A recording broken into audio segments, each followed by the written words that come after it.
Hey, what's up YouTube? In this video, I'll be showing you how to make a realistic Walmart in Minecraft step by step, block by block, including the interior for all of your city building needs. We have officially made the longest tutorial on my entire channel. Let me show you what this includes. We of course have the Walmart building itself. Up front we have a customer car park, around the back we have a warehouse, walk-in freezer, staff room, and adjoining staff car park. Heading inside, this is the lobby including built-in toilets, a pharmacy, and a cafe. We have a produce/fridge section, a small butcher's / seafood section, a bakery, electronics, clothes, homeware if that's even a word, a large frozen section, a bunch of generic shelves which are all filled and labelled, a checkout section. Heading into the back of the store, we have a large warehouse, including a walk-in freezer, and finally we have a staff room with connected cloakroom and toilets. Whew, that's a lot. By the way, I was hidden somewhere in the intro of this video. This does not count. If you spotted me, leave a comment down below. The first person to find me will have their comment pinned. This is the amount of space required to make the build. I would recommend copying this grid into your world, and if you do, to find the starting position, begin at the front left hand corner of your grid, count backwards, find the 34th block, and then count to the right and find the 3rd block. That is where we start.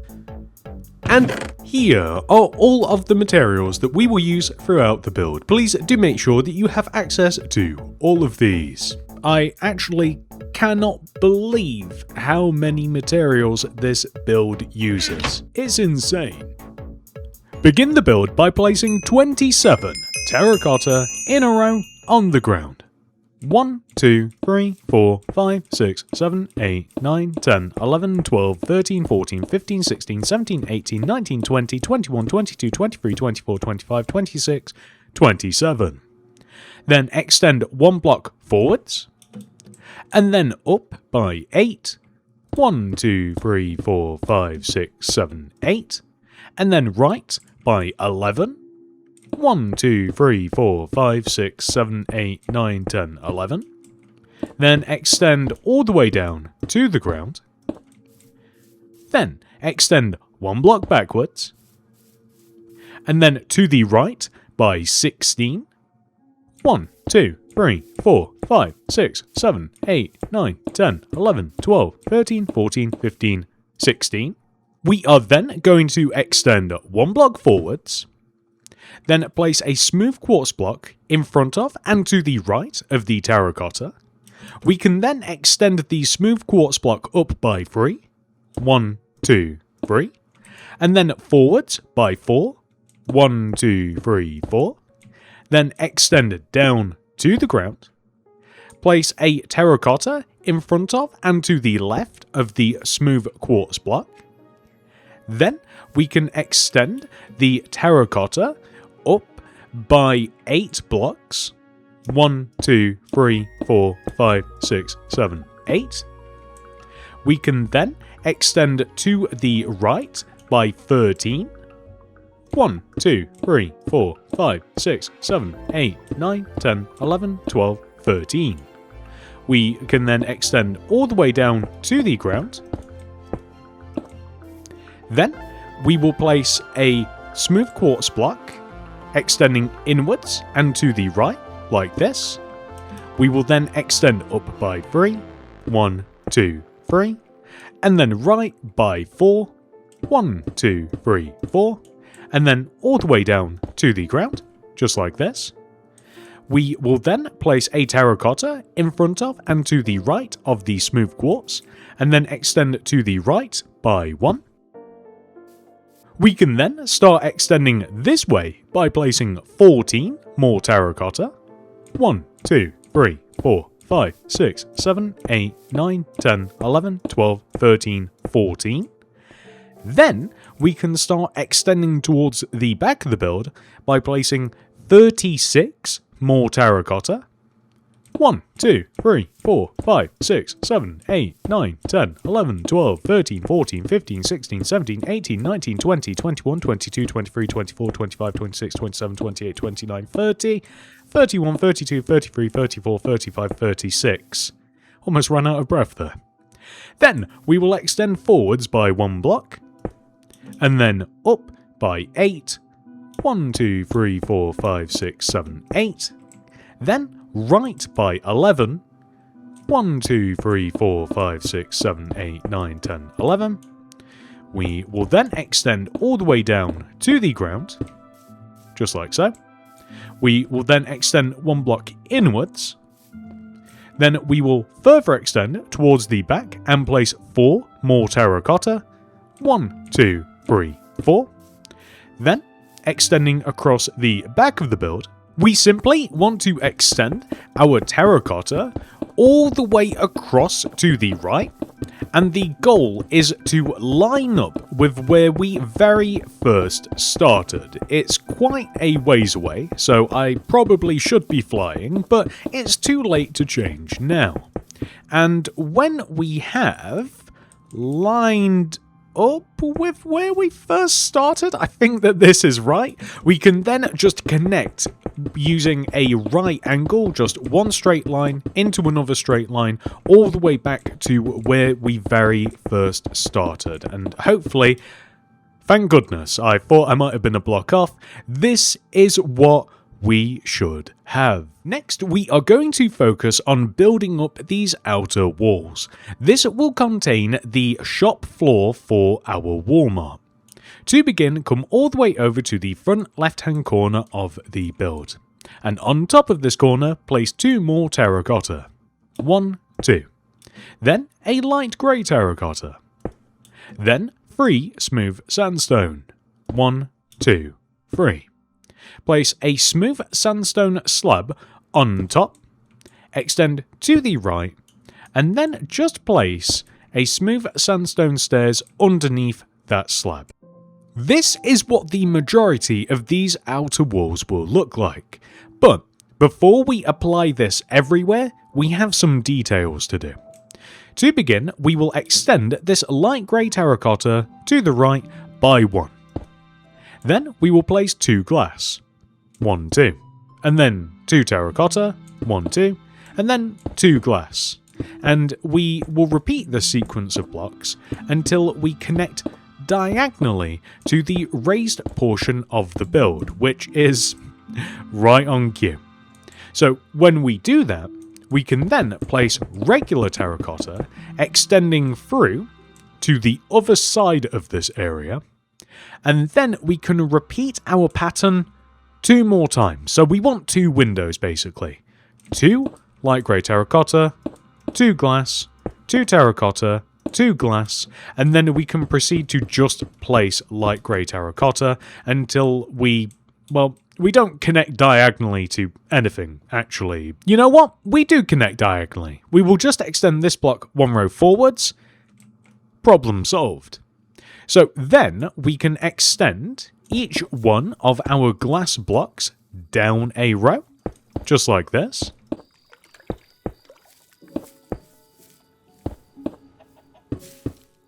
Then we can fill underneath these in with terracotta, just extending all the way across to the right.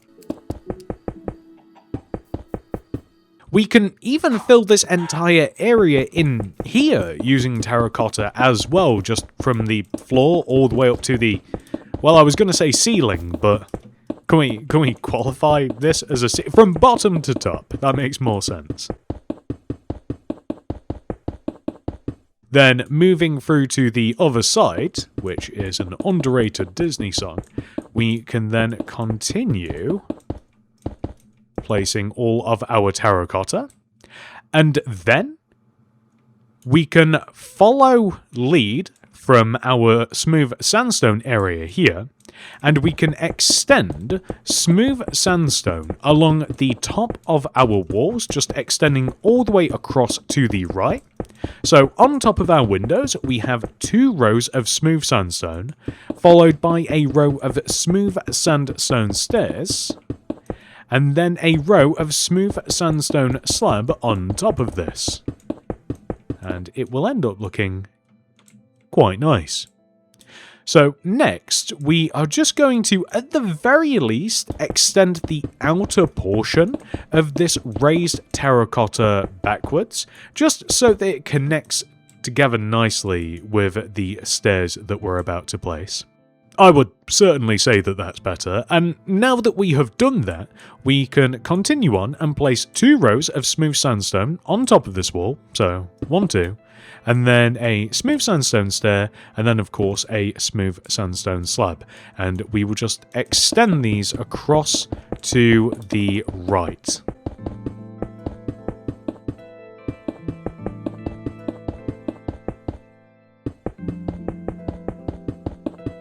Next, we are just going to move all the way across to the opposite side of the main entrance, and we want to build up this wall using the same pattern as previous.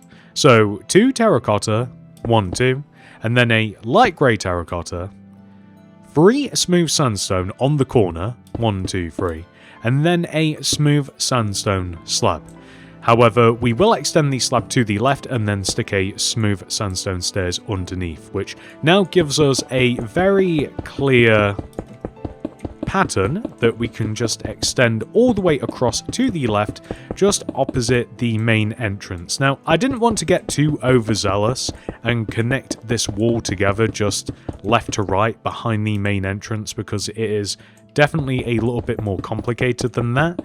And this entrance area is also a little bit more complicated, so I think it's best that we just leave the wall like this. Next, let's focus on the main entrance.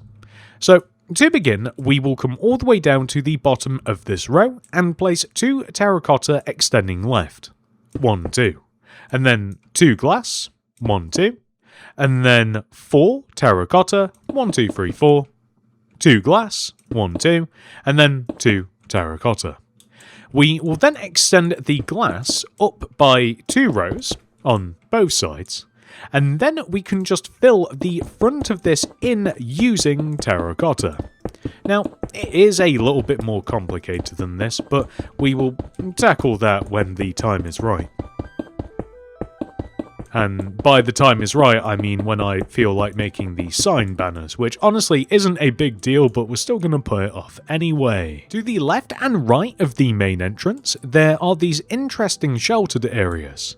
To make these, we will place a terracotta in this position, and then we will place 5 smooth sandstone extending out, 1, 2, 3, 4, 5, then extend up by 2, 1, 2, shout out to my watch beeping. We will then, on top of this is a little bit tricky, we want to place an upside down smooth sandstone stairs, just like this. Then we can extend both the smooth sandstone and the upside down smooth sandstone stairs in towards the main entrance, like so. We can then extend those same sandstone blocks backwards to join to the walls, just like this. Which is a little bit tricky because they don't really connect exactly. You've got to get a little bit creative. So we extend these slabs upwards so that the stairs have something to grip onto. And it might also be better to change these blocks into regular, just smooth sandstone. I think that it just looks a little bit cleaner this way. In addition to this, we want to fill underneath these sections in using smooth sandstone or another material if you like. We should probably also exchange this terracotta for a sandstone as well, just so that it looks a little bit cleaner.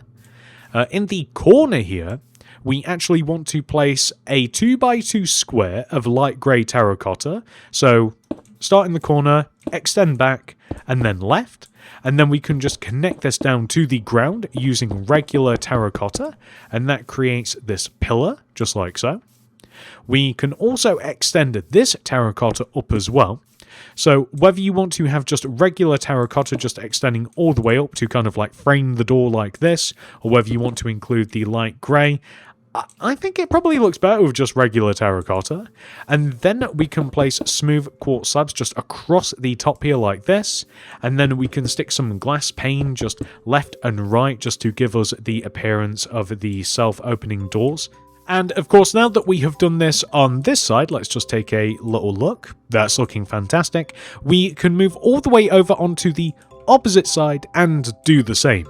So we will once again start in this position, however we will just begin by placing a smooth sandstone this time. We will then extend the smooth sandstone to the left by 5, 1, 2, 3, 4, 5, and then extend up by 2, 1, 2. We then want to place the awkward upside down smooth sandstone stairs on top of this. We are then able to extend the smooth sandstone all the way to this back wall, just like so, and we will do the same with the smooth sandstone stairs.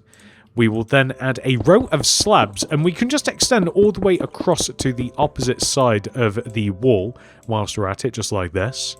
We do have to alter this little section here. We just have to stick some smooth sandstone here, or we'll just use the slabs to fill them in.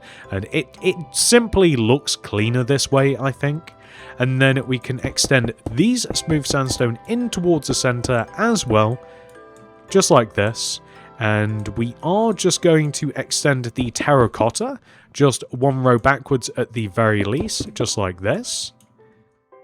Yeah, that's looking perfect. And then we will extend the terracotta just across the top here so that it connects. We will fill the top of this in with smooth sandstone as well, by the way. So we might as well just do this now.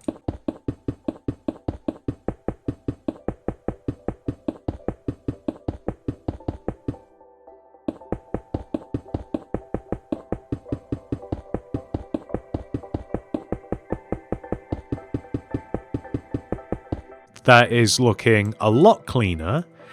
And before we move on too much, what do you guys think? Do you prefer this, or do you prefer this? Because this is a bit more congruent with the rest of the build. I think that it looks a little bit nicer this way. So, I mean, it's hard to kind of... There we go. I mean, the difference is there. It's up to you. I think that this is better, but that's just me. So we are also just going to fill underneath this in with smooth sandstone as well. And we are going to change this to a regular terracotta. We will add the smooth quartz slab just across the top of the automatic door as well. Just like this. Add the glass, left and right.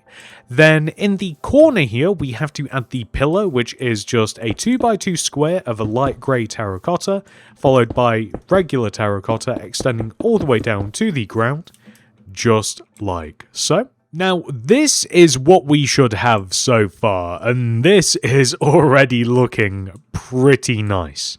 Before we start adding any further details to the front, I would like to build up the rest of the outer walls because they're really simple.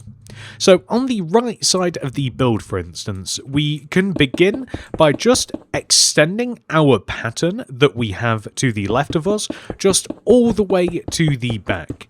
And uniquely with this right side, we do also just have to completely fill this terracotta area in here with terracotta, just as we did the front. So I suppose it's not uniquely after all, but you guys get the idea.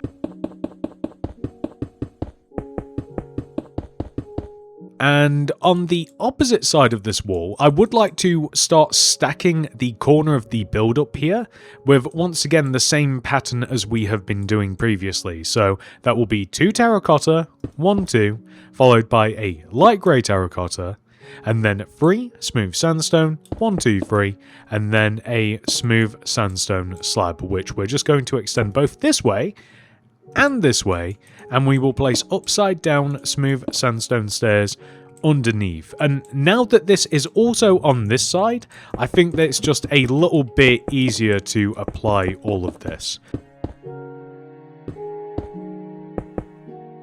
Before we move on and I forget, we should probably also add a layer of terracotta, just at the very least all the way along the outside of this shape, just so that the stairs have something to grip onto. It just looks way cleaner. And now that we have done this on this side, we now can't just like go back and forth. So as a matter of fact, on top of here, we now have to place a terracotta, light grey terracotta, 2 smooth sandstone, 1, 2, upside down sandstone stairs, and then a smooth sandstone slab, and now we can just go back and forth and fill this in.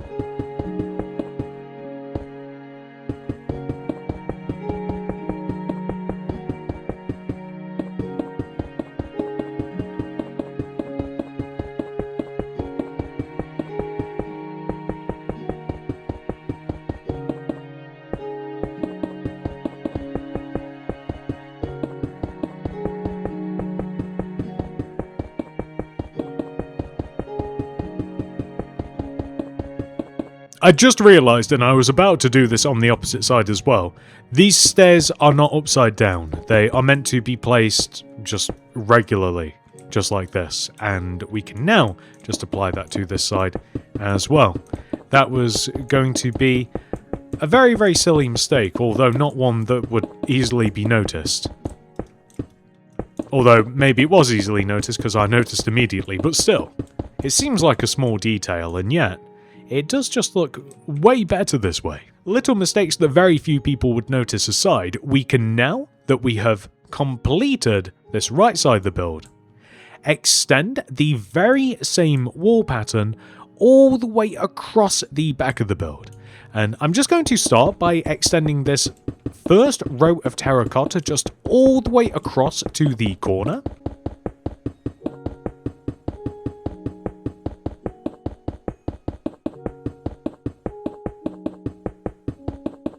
Then we will make the same pattern in this corner as we have just surrounding us, so we will place an additional terracotta on top, light grey terracotta, 3 smooth sandstone, 1, 2, 3, then a smooth sandstone slab, which I will extend both towards the front and across the back, and this time I will remember to place the stairs correctly. Now we have a blueprint to follow. We can just fill the entire walls in using this sequence of blocks, and there's not really too much to it.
This is what the back wall should look like, and now that we have done that, we just have one remaining wall.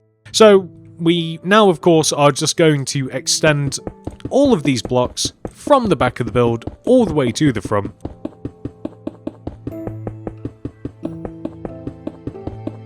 And from the front all the way to the back as well, actually.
And there we go. That looks pretty impressive. Next, I want to apologize in advance because we are going to do something very not fun. It's time for us to head inside of the build and remove every single grass block from inside of our store. Yep, even these ones as well. In the... I don't even know what this part is technically called. Like, it's like inside of the entrance. It's like a pre-entrance. I always call it like an airlock for some reason, but even in there. And then I'm just going to dig all the way around the edge of the store.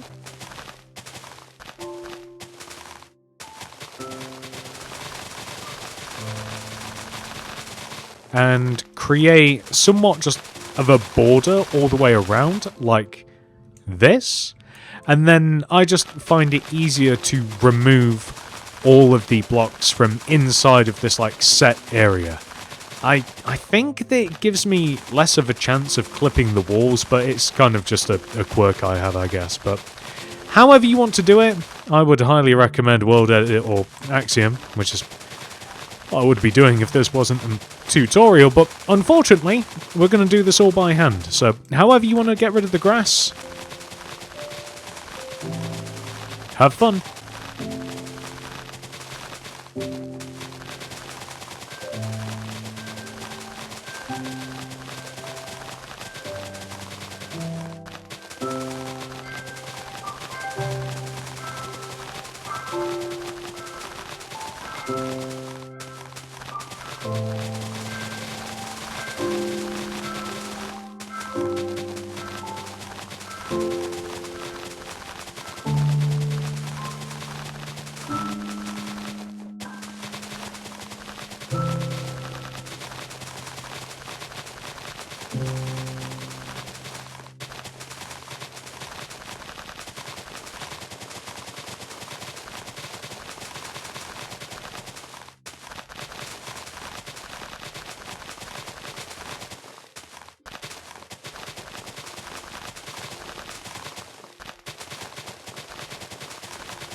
Fantastic.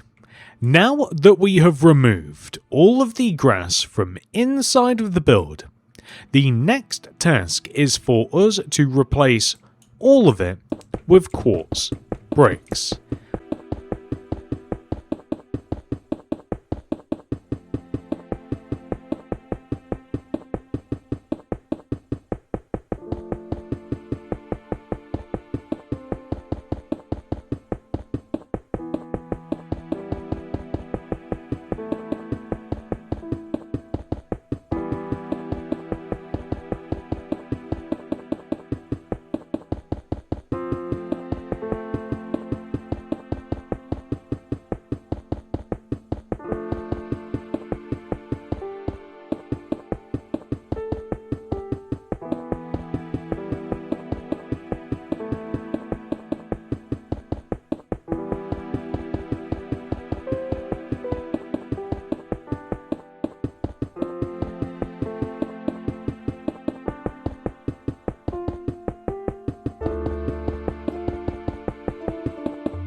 Now that we have made the entire floor, it only makes sense that we should make the ceiling.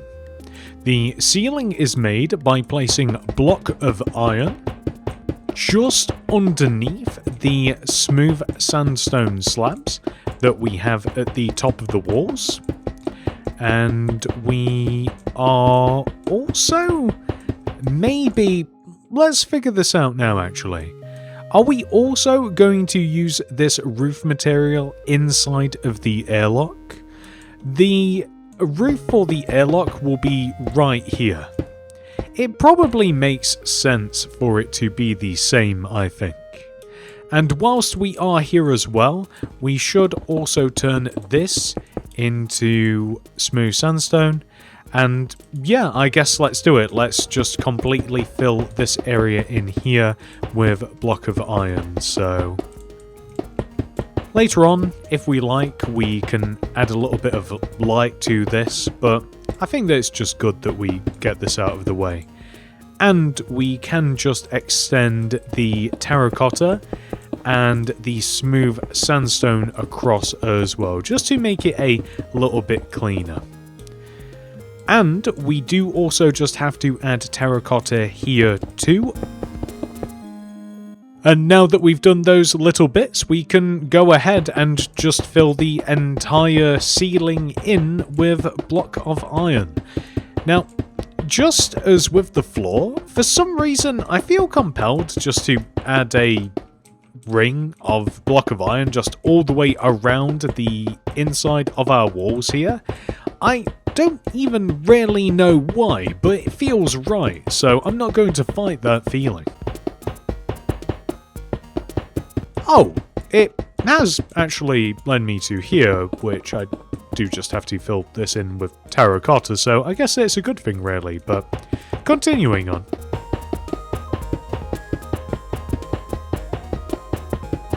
Now that we have the outline of block of iron, we've just got to fill the middle bit in.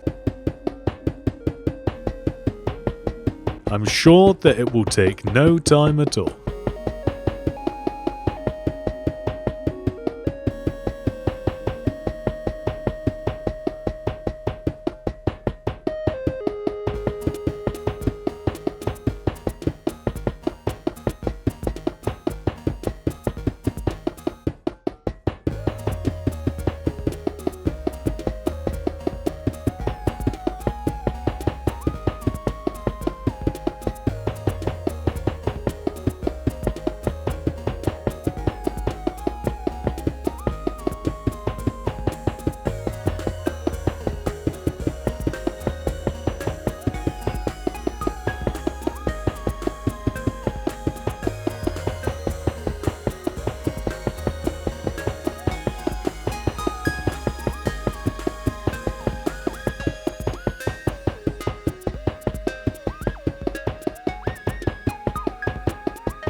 Now that we have placed the ceiling, we now have to make the roof, which is very easy, as all we have to do is place a layer of andesite slabs on top of the block of iron. And for some reason I am once again just outlining this entire thing with the slabs.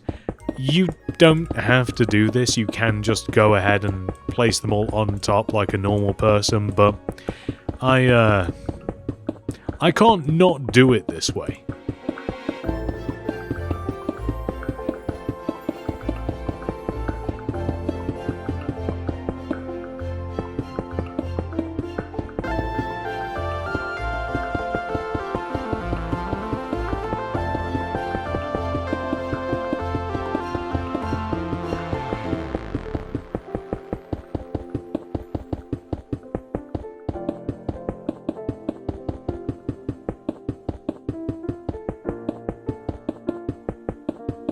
Oh, and also, if you don't mind the roof being block of iron, then you can just leave it this way as well. I tried that myself, but I just couldn't.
Very nice job, ladies and gentlemen. We have officially completed the floor, the ceiling, and the roof. Now that we have completed the main building, we can head all the way around to the back, where we can begin work on some of the smaller parts.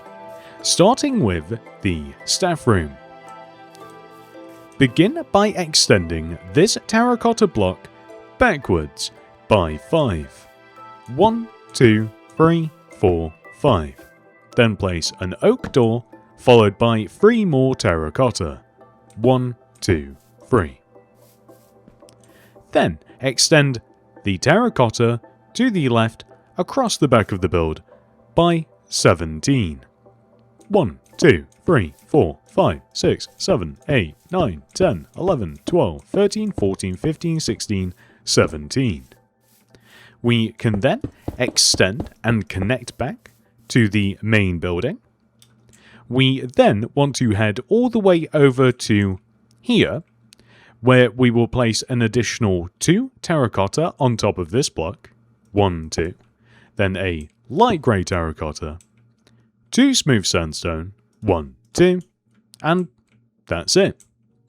We then want to extend the regular terracottas to the left by 2. 1, 2. And then place 5 rows of glass. 1, 2, 3, 4, 5. We can then extend all of our terracotta blocks and our sandstone across the top of our walls. So just following the pattern that we have established. I'm just going to focus on this left side of the staff room first.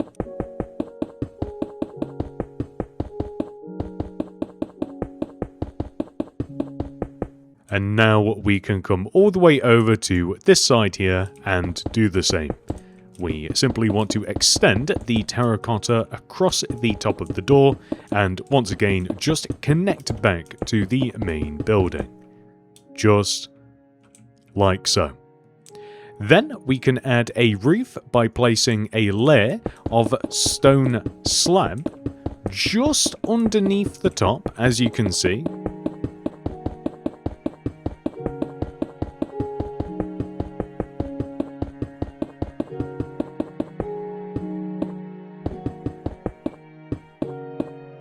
It might be easier to start from the other side.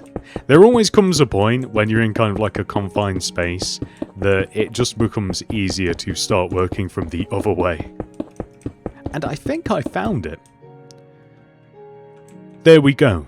So, just to note, we used andesite for the main building and we have purposefully used stone for the staff room just so that there is a little contrast, as small as it might be. Next, let's make the walk-in freezer. The walk-in freezer is positioned directly next to the staff room. Begin by placing a row of smooth sandstone along the left wall of the staff room and extend 1 row forwards, just like this.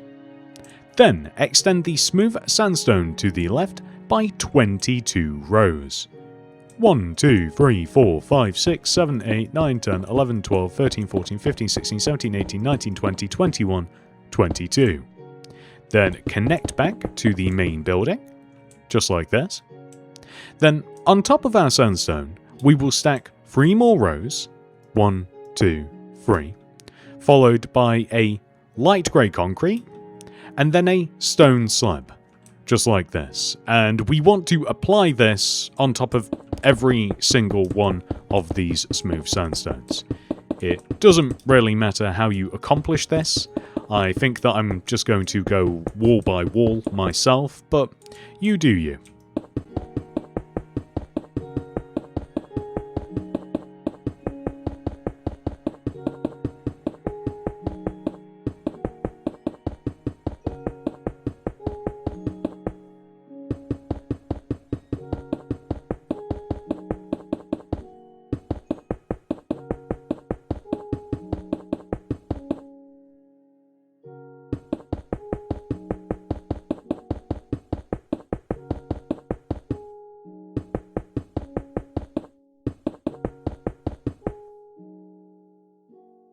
And now for the roof of the walk-in freezer, we are just going to apply stone slabs.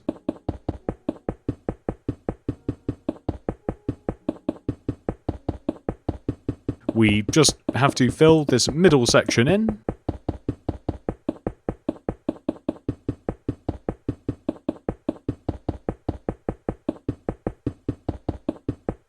And I have a sense that I was about to hit that point where it would be easier to turn the other way, and I was wrong.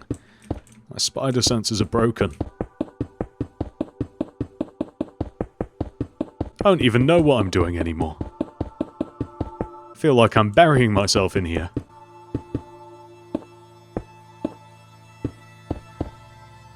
Now that we have made the walk-in freezer, we can focus on the warehouse. The warehouse is placed directly to the left of the freezer, and we can start by placing a row of terracotta left of this wall. We will then extend forwards by 8 rows, 1, 2, 3, 4, 5, 6, 7, 8, and then left by 1, place 2 spruce doors, 1, 2, and then 19 terracotta, 1, 2, 3, 4, 5, 6, 7, 8, 9, 10, 11, 12, 13, 14, 15, 16, 17, 18, 19. We will then extend back towards the main building by 1. We will then extend backwards 1. And then place 6 stone bricks extending left. 1, 2, 3, 4, 5, 6. 2 terracotta. 1, 2. 6 more stone brick stairs. 1, 2, 3, 4, 5, 6. And then 2 terracotta. 1, 2. We will then extend each of these rows of terracotta 1 row forwards so they match the right side. Then we will extend each one of these terracotta blocks up by 3. 1, 2, 3. Then we will stick a single smooth sandstone on top of them. And we just want to do this for these outer rows of terracotta. It's ever so slightly more complicated with the rest, but for these pillars, I'll call them, this is what we want to have. And we can even connect the sandstone together across the top. Then we can extend the garage doors up, which are just these stone brick stairs, of course. And I'm pretty sure when we made this first door, I referred to them as just stone bricks and not stone brick stairs, and that is quite frankly haunting me. Maybe I should start this whole tutorial over again. So this is the front of the warehouse. We now want to come along to this side, where we will place 2 rows of terracotta, then a light grey terracotta, and then a smooth sandstone. So you can see how it's ever so slightly different than the front. That's actually the only difference, is that there's just a little bit of light grey terracotta in these 2 remaining walls that I wasn't even sure if I wanted to add or not, to be quite honest with you. Maybe we can take a look together in a second and see whether it is something that's worth having, but for now, I do think that it's kind of cool that it's a little bit different, but also ties back into the actual main building as well. And we also want to extend this wall pattern all the way back to the main building as well.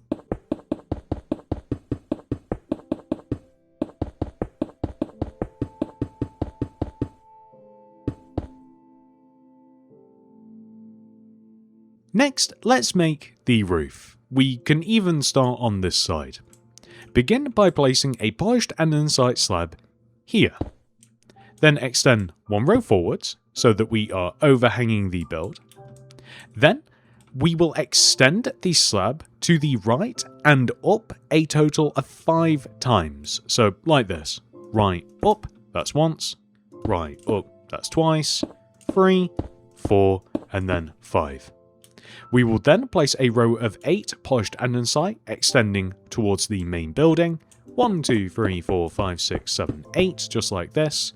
And then we can start extending the polished andesite slabs down and to the left again. So this will clip in to this portion of the roof, but you can see that It's just something that we have to do.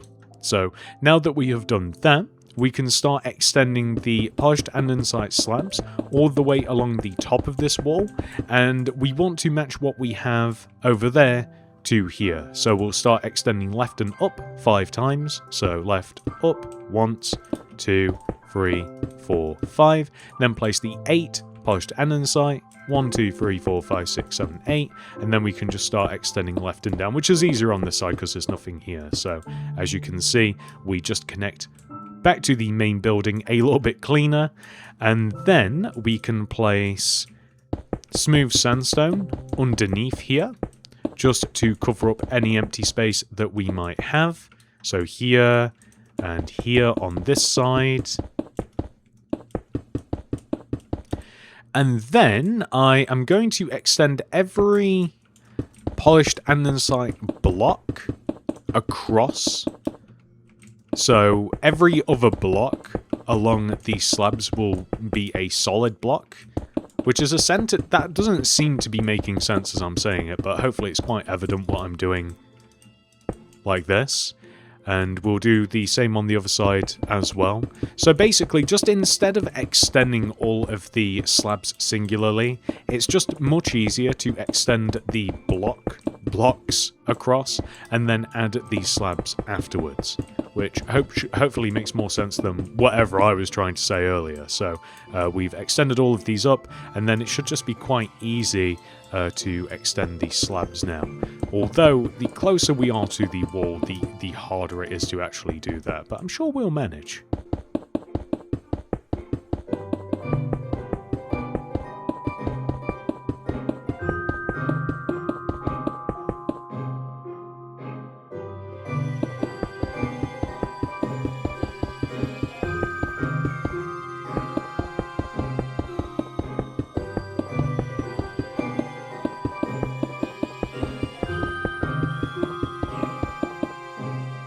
And then we can just do the top of the roof here, which is of course just regular polished andesite.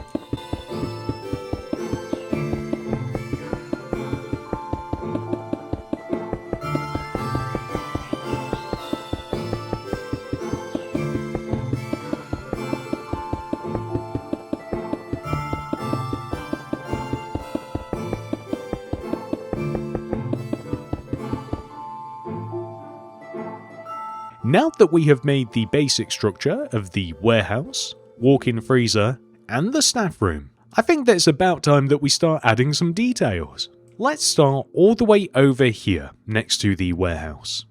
Begin by placing 2 rows of bricks along the bottom of the main building wall, extending almost all the way to the end.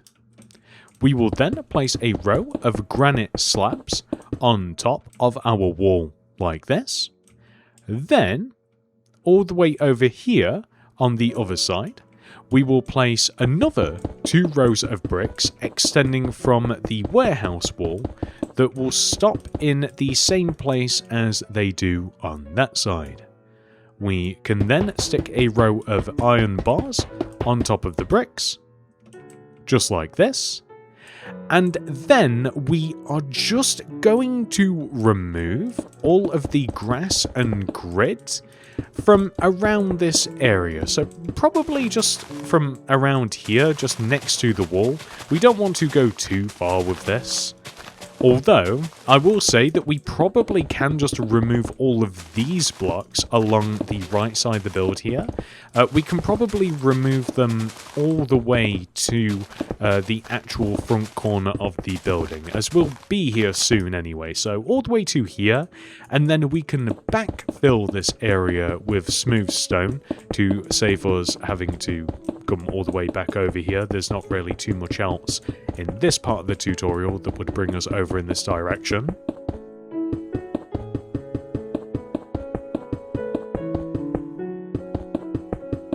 And there we go. So we'll just fill that in with smooth stone, and we'll also just fill this little area in with smooth stone as well, just leading up to the walls. And now let's just remove the grass from in front of the garage doors.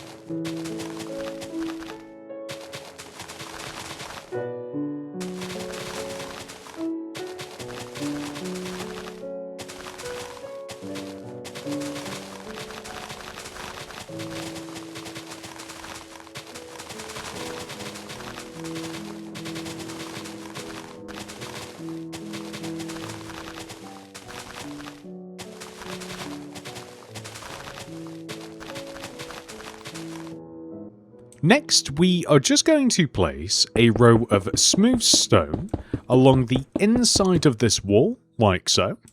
We will do the same on the opposite side. And we will also extend 2 rows of smooth stone from in between the garage doors, so extending all the way forwards like so. And then we are just going to fill the middle of this in with cyan terracotta, or a different material of choice. Sometimes I like to make these like warehouse entrances a different material. I often go for something a bit more rough, like a stone or an andesite, but I think maybe the reason that I didn't do this time is because I've made the roofs out of this, so I didn't really want to blend like the roof material and the floor material together, if that makes any sense at all.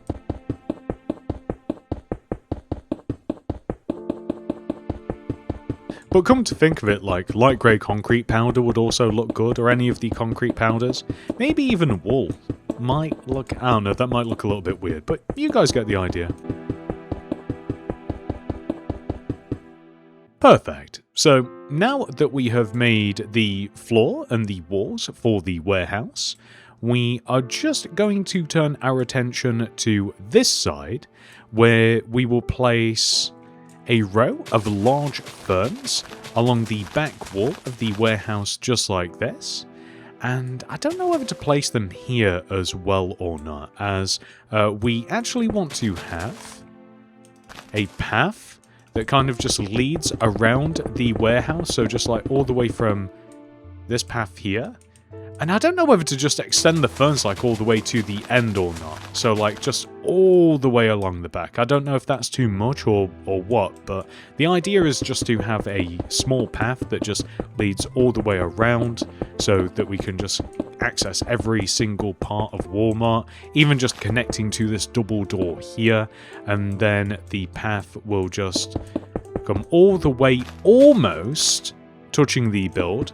We will leave just a gap of 1 here, and then we actually want to extend these last 2 smooth stones just all the way across to the very end. So just like in one straight line, all the way to the end of the grid.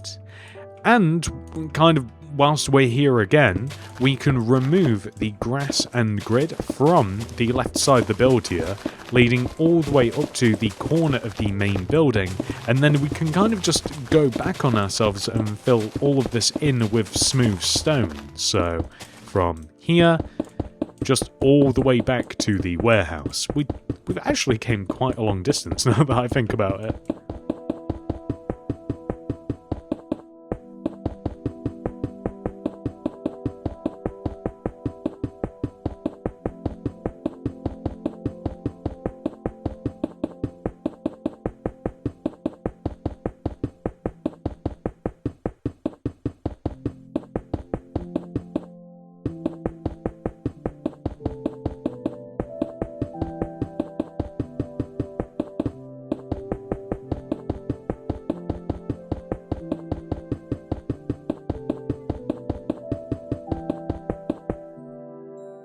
So we should just join all the way back to here. Next, we will make the staff car park, starting all the way over here. We will place 1, 2, 3, 4, 5 small ferns along the path. And then along this path, we will place 3 yellow carpet, 1, 2, 3, and then we'll leave a gap, and then 3 more, 1, 2, 3, leave a gap, 3 more, and we will keep repeating this until it just reaches a natural conclusion, which is going to be very, very soon, right here. So what we can then do is we can dig a path along here. So we can turn this into just full-on smooth stone, which makes sense, or we could add some ferns along the side, but I think that smooth stone is probably better.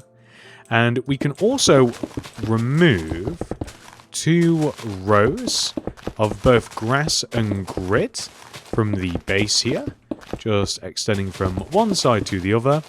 And we will replace this with stone, just so that's a little bit different than the rest of the floor material.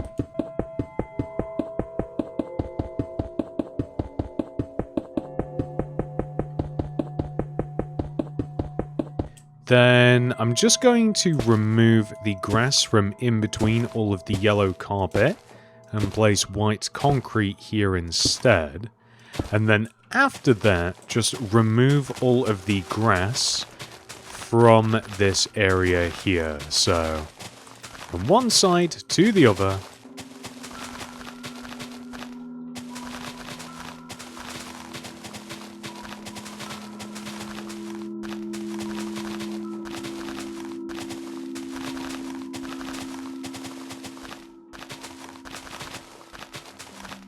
We can then extend the white concretes forwards.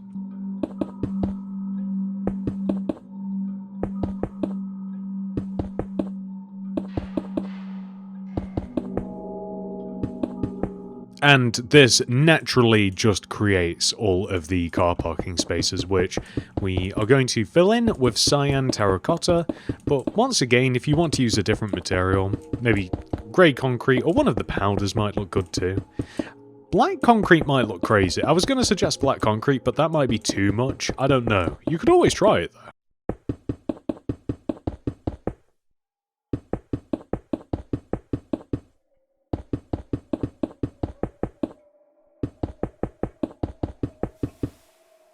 Now that we've made the car park, we are just going to add some extra details to these back walls. So right about here, I'm thinking a bin or a dumpster, which is going to be a row 3, 1, 2, 3 red terracotta, which we will extend one row forwards and then stick spruce trapdoors on top of. Dried kelp block here with a couple of yellow candles on top. Flower pot here. If you would like to add, for lack of a better term, more debris around here, you can, but you could even just add like more dumpsters if you wanted to, or maybe even like smaller ones, and you could even change the colour if you wanted, but I don't want to have to keep messing about with different materials. You could even add like a bench here, because there's a staff entrance here, so like a small bench for staff members to... Actually, let's make... Yeah, we will make it the original way. Actually, I was going to change how I made it, but maybe like just a small bench here might make sense. So you get to sit and hang around with the rubbish, if you like. Probably not the most scenic area to have a little chill, but you know, it's better than nothing. Then, along the back of the walk-in freezer, we are going to add 2 polished tough wall here. 1, 2, extending up, with 2 block of iron on top, and then extend to the left by 1. We will then place a stone button here in this position. And then all the way over here on the left, we will place a 2 by 2 square of block of iron here, with a stone button here. And then I'm just going to place just a bunch of large ferns around here. I really love large ferns for some reason. They just bring a lot of presence, but you can still also see like the material both in between them and through them. Like I just love them as a plant, but do feel free to change them. And well, that's actually it for the details on the back of the build. And believe it or not, that's actually all of the details that we need to add for the back and sides of the build. Now that we have completed the entire back of the build, let's head all the way over to the front and start work here, specifically at the raised terracotta portion of this wall.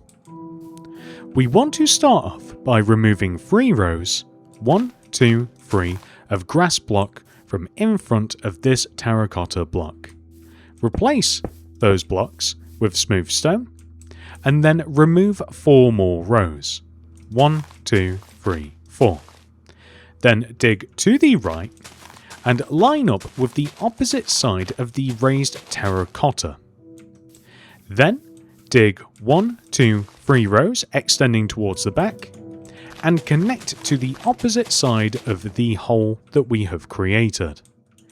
We then want to add andesite stairs all the way around here, facing inwards, to create a plant bed. Now, the plant bed is going to be comprised of 2 rows of large ferns, just like this. We then want to dig to the left of this stair and remove 6 blocks.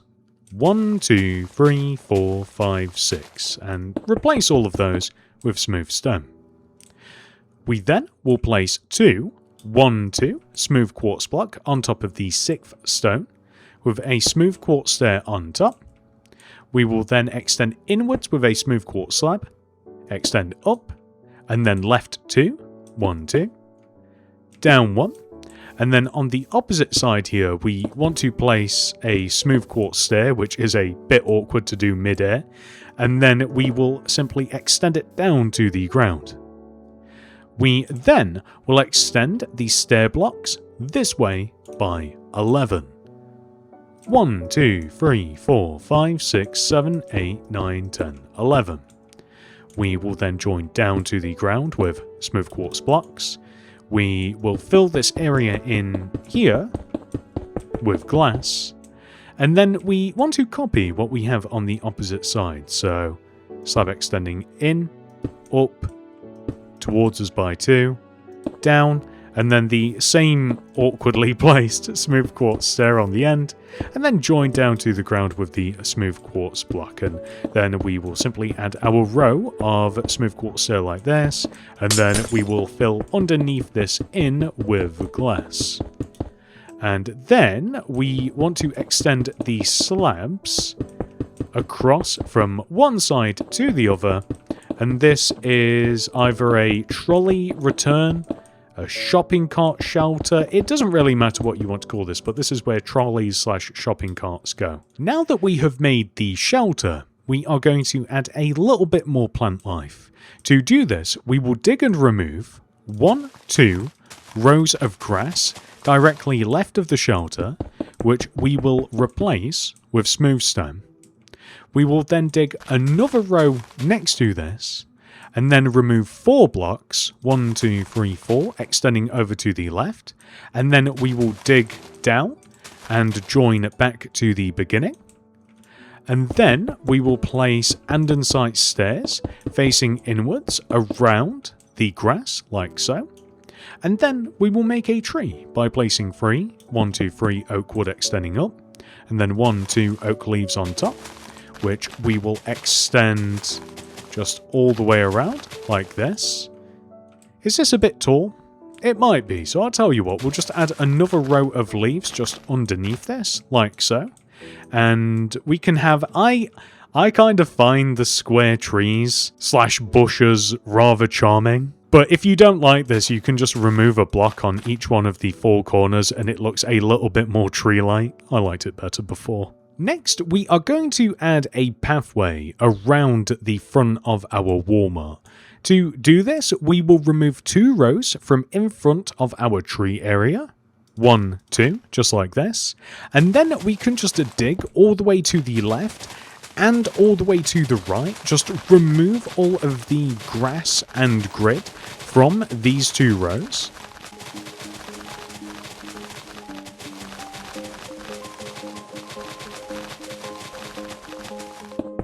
And then we can just extend back towards Walmart itself. And this entire area that we are removing now will ultimately be replaced with smooth stone.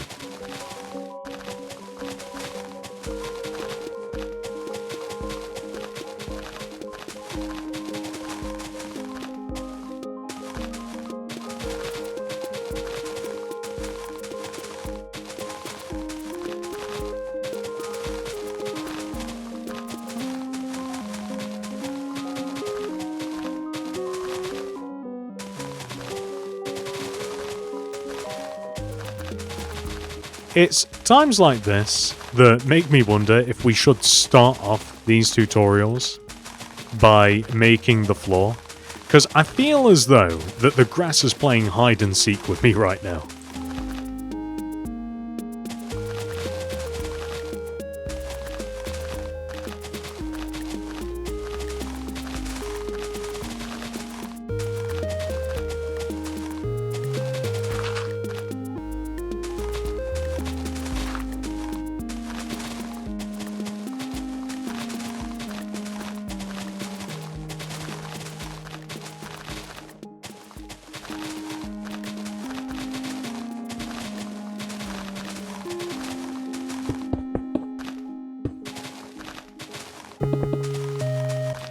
Okay, perfect. So that is all of the grass removed. Now, in some circumstances, we are going to want to place, say, a block of quartz underneath the shelter area, so underneath the glass. And there is just one more instance, actually, where underneath these windows, we will want to place terracotta, just like so. And then we should just be able to place smooth stone everywhere else. There is an argument that if you wanted to, you could have just used smooth stone there instead, but I do think that this just looks a little bit cleaner. Although, as usual, it is a personal choice, so you do you.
Perfect. So now that we have placed all of these smooth stone, we can start adding a few more details. For instance, there is a lamppost here, which is made by placing either andesite wall or stone brick wall. Let's go with andesite. 1, 2, 3, 4 andesite wall extending up from this position, and then sea lanterns either side, just like this. I did consider adding a few of these. So like one of them here as well, for example, like 1, 2, 3, 4. So like kind of like on the opposite side of the trolley return. And I did consider like adding them kind of like sporadically across here. But I would want them to be right in the middle of these windows, and that's not a possibility. So I think that's why I didn't decide to add them. The only other option would be to like line up with, so as you can see, the position for this is extend outwards 1, 2 blocks diagonally, and then off to the side. So, 1, 2, and then off to the side. We could do it like this, so that the posts are even and balanced against the grass, which looks okay as well. And then maybe just one more here. So this one could get placed, say, like here. So 1, 2, 3, 4, and then just sea lanterns either side, just like so. You know what? I think that this looks pretty good, actually. Next, let's add some bike racks, starting all the way over here. Place a stone brick wall with an iron bar in front of it, in this position, and the same in this position. You can see that we line up with the outer edge of the windows. Moseying on down to here, we want to do a similar thing in that we will line up with the right side of these 3 windows and we will line up with the left side of these 3 windows with iron bars in front of the stone brick walls. We also have to add some trolleys or shopping carts to the inside of our return. I'm trying to have a sort of like collection of them roughly in the middle. And then once you're happy with the distribution of cauldrons, just add some warped fence gates to the end, and I think that those look plenty like shopping carts.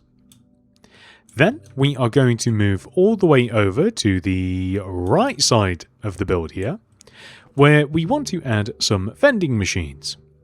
So to position these, we will leave a gap of 2 from the end here, so 1, 2, and then we will place 2 red concrete, 1, 2, leave a gap, 2 blue concrete, 1, 2. Then we will extend the left concretes up by 2, remove these terracottas in the wall, and replace them with bookshelves. Then place glass in front with stone buttons in front of the raised concretes. Then we will place red carpet on top of the red vending machine and blue carpet on top of the blue one. We then want to make a bench to the left of this by leaving a gap of 2, placing a flipped up spruce trapdoor, which we will then place 1, 2 more to the left of it. Then flip another one up on the opposite side. We will then add a painting above this, a 1 by 2. Then we'll leave a gap of 1, place a cauldron, and then an oak trapdoor above it to make a bin. This is pretty much all that there is on this right side. Next, let's work on the signs. But before we whip out a loom, we must first come all the way to the main entrance area. And above these windows, we will leave a gap of 1 and place a yellow concrete. Extend left by 1 so that we overhang the window by 1 block. And then extend all the way across to the right until we overhang the window by 1 block. We will then extend the yellow concrete 1 row forwards, just like this. Then we will place a row of light blue concrete on top of the first row of yellow that is simply just 1 row shorter than the yellow on each side. Extend the light blue concrete up a row, and there we go. That is where the banners will be placed. Next, we have to make something similar all the way over here. So, to begin, we will just start at the top left-hand corner and extend inwards diagonally 1, 2 times. Here, we will place a light blue concrete, and we will extend over to the right until we have a gap of 2 to the right of us. We will then place a row of light blue concrete underneath, and that is where our sign will go.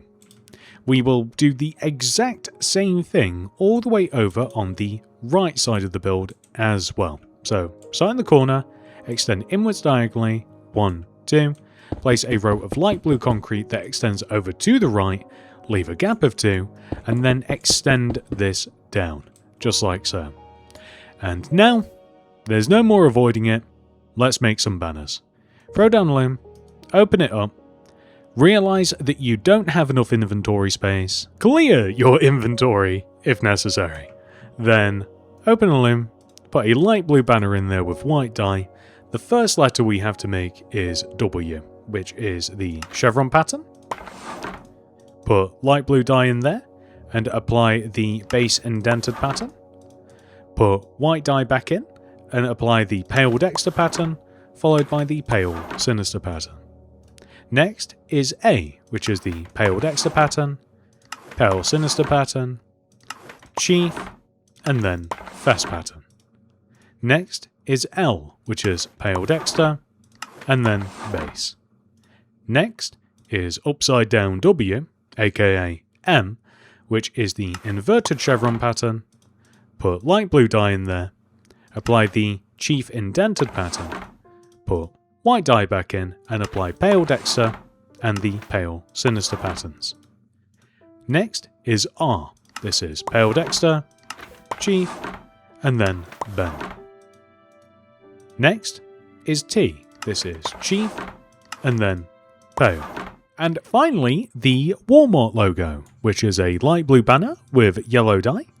We first of all apply the sole tire pattern, grab that, put that back in, and then the pale pattern, grab that, put that back in, put light blue dye in there with the ball jaw indented pattern, grab that, put that back in, remove those, put yellow dye in there, and apply the fast pattern, grab that, put that back in, remove the yellow dye, put light blue dye in there, and apply the lozenge pattern.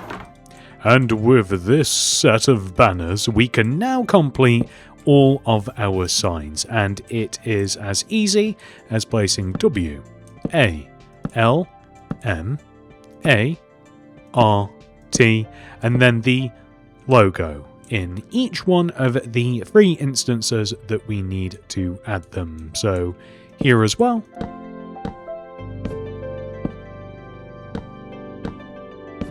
And last one all the way over here. And that is perfect. It is a wonderful finishing touch, although I just realised something. We have to add a flower display in front of the main entrance. We can do this by placing rows of 1, 2, 3 spruce planks here, and 1, 2, 3 spruce planks here. We will then place rows of spruce trapdoors connecting the 2 sides together in such a way that we can place flower parts on the top set of trapdoors. We will then extend these to the right by placing 1, 2 spruce trapdoors here and 1, 2 here, and flipping trapdoors up to the side of this to create another shelf. However, this time we want to place pots here on the bottom shelf, and the same on the left side as well.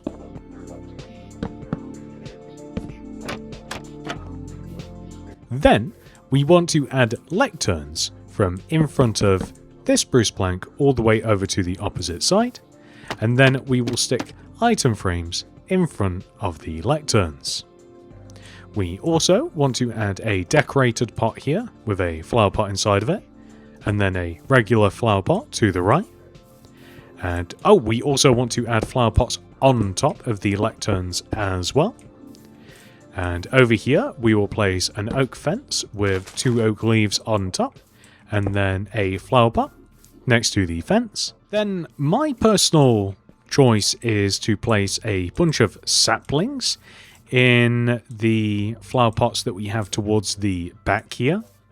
Just like so. I just really like saplings. I think they look really nice. And then to place a series of flowers on top of the lectern flower pots with matching flowers in the item frames in front. I did also consider adding some more shelves kind of like in this area, because you sometimes get this like in front of supermarkets in general. So just like random shelves of like flowers or plants, kind of just like here, for example, like if you wanted to have some, and we could even have like item frames here with some more plants. And for some reason, I don't know if this is just a UK thing or not, but just bags of compost as well, just like randomly in front of like supermarket entrances, just like stacked in bags. They're usually nice and colourful as well, maybe like a purple or something. But I think something like this would look pretty nice, and it just kind of like breaks up this wall a little bit. Not that it necessarily needed it, but something like this could also be like along here, like we could have them in racks like this, having all sorts of different plants and flowers. It depends how far you want to go with the decoration, but I will say that at this point, we have officially completed the front of our Walmart. There is only one thing left to do. Next, we will make the customer car park. We can start off by just removing the remaining grass and grid from in front of our build. Once again, I feel compelled just to remove the outside of it first.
Nice!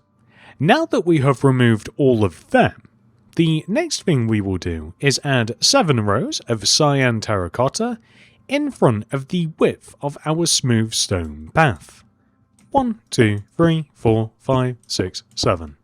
And we just have to fill these entire rows in. This may take a while.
Now that we have added those 7 rows of cyan terracotta, we are going to add 2 rows of smooth stone all the way along the outside of our empty space.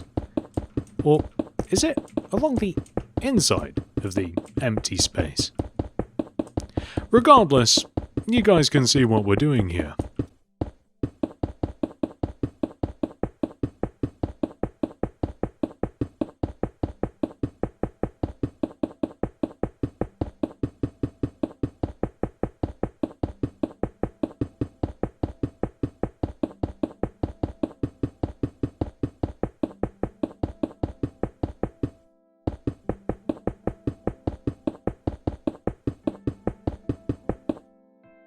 Next, we can start marking out all of the car parking spaces. Come all the way to the front left-hand corner here, and place a row of 3 cyan terracotta extending to the right. 1, 2, 3. And then 9 white concrete. 1, 2, 3, 4, 5, 6, 7, 8, 9. 5 cyan terracotta. 1, 2, 3, 4, 5. 9 white concrete. 1, 2, 3, 4, 5, 6, 7, 8, 9. Then 5 terracotta. 1, 2, 3, 4, 5. 9 white concrete. 1, 2, 3, 4, 5, 6, 7, 8, 9. And then 5 cyan terracotta. 1, 2, 3, 4, 5. 9 white concrete. 1, 2, 3, 4, 5, 6, 7, 8, 9. 3 cyan terracotta. 1, 2, 3. And then 6 smooth stone. 1, 2, 3, 4, 5, 6. Then 5 white concrete. 1, 2, 3, 4, 5. Then 3 cyan terracotta. 1, 2, 3. Then we actually have to have some grass here, so we need a row of 2 grass. 1, 2. And then 3 cyan terracotta. 1, 2, 3. And then a row of 5. 1, 2, 3, 4, 5 white concrete, just like this. So if we have done that successfully, the pattern should end right against the end of that path. Next, we will work on the right side first. As a matter of fact, an easy way to do this would be to extend the row of smooth stone that we placed not too long ago, all the way towards the front of the build.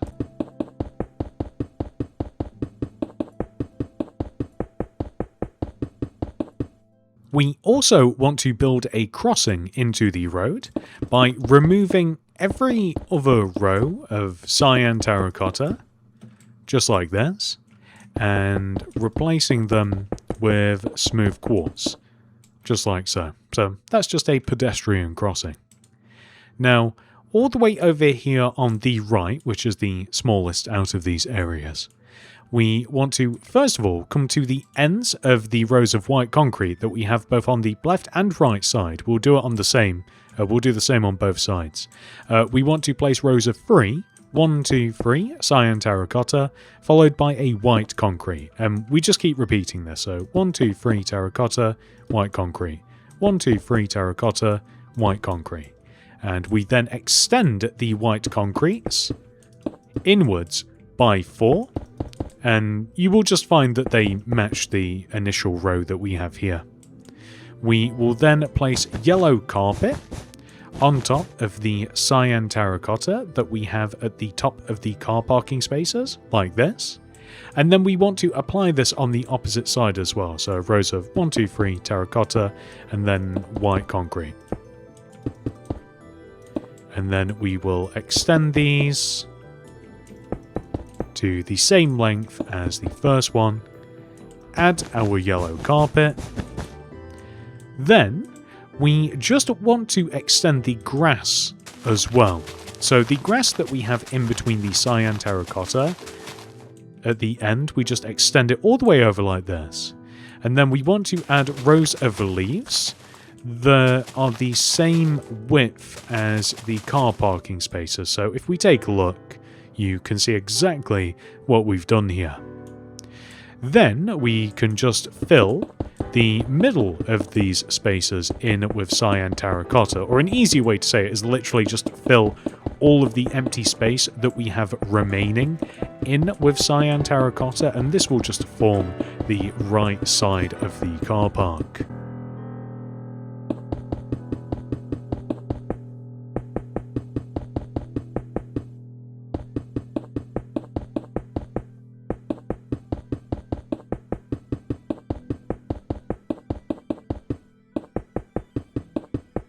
And that will look like this.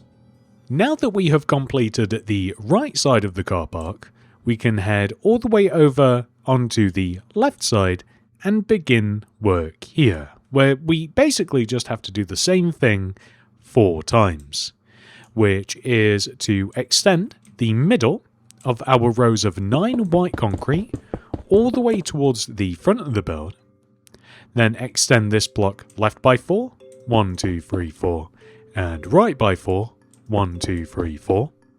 Then we have to divide this into spaces the exact same way that we've done before, which is to place 1, 2, 3 cyan terracotta, followed by a white concrete.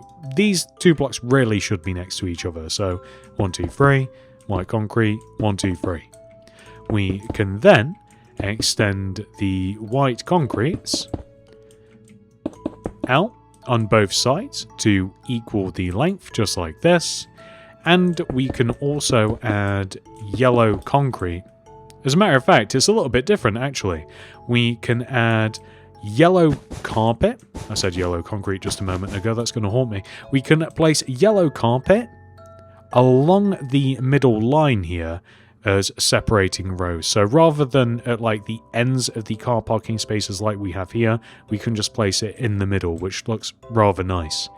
And we now want to repeat this, which kind of looks like a weird centipede, 3 more times. So once again, we extend the middle, and then left 4, right 4, and then we divide it up. I'm not bothering to add the cyan terracotta because we can just do it visually like this, and then we can place the yellow carpet along the middle, and that's as fast as that can be. So 2 more times.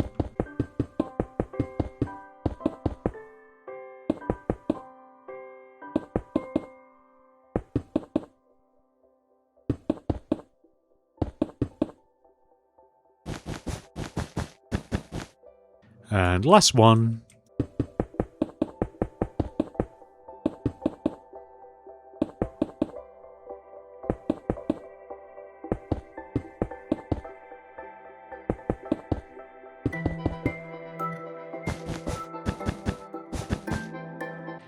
And that is perfect. So the next thing that we have to do is basically just fill all in between these car parking spaces in with cyan terracotta.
The car park is looking pretty good, but I do have an optional extra for you. We can add a similar trolley shelter that we have over there into the car park. And the way that we would do it is by placing rows of 1, 2, 1, 2 smooth quartz block here and here, with smooth quartz stairs on top of the smooth quartz blocks, with smooth quartz slab extending inwards from the stairs, extend them up and then meet them together in the middle, We would then do the exact same thing on the opposite side here. So 1, 2, 1, 2, stair, stair, and then slabs like this. And then we can extend the stairs across just like this. And we can extend the slabs as well.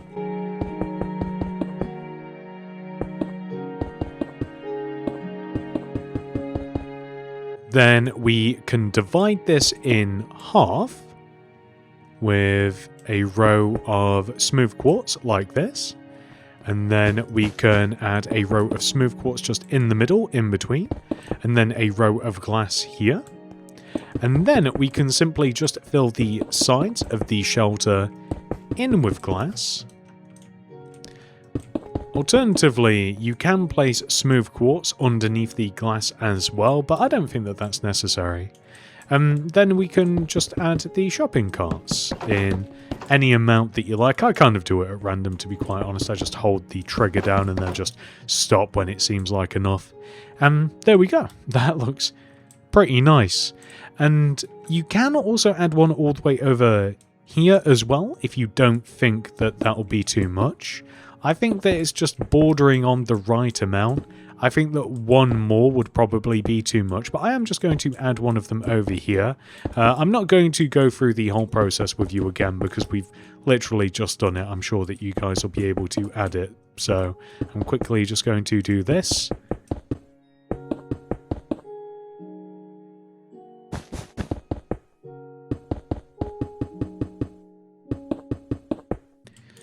We've just got the top to add. Oh, and the shopping carts as well, I suppose.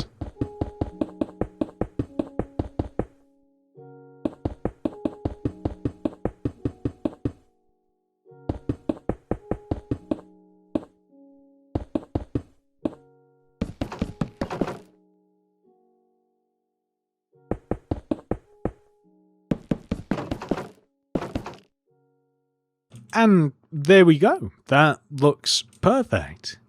Now, I did also consider whether we should add lights along the edge here, but I think that that might be a little bit too much, as this is meant to be like a public pavement now, so there would probably be a different light system anyway. So that's actually the entire car park complete.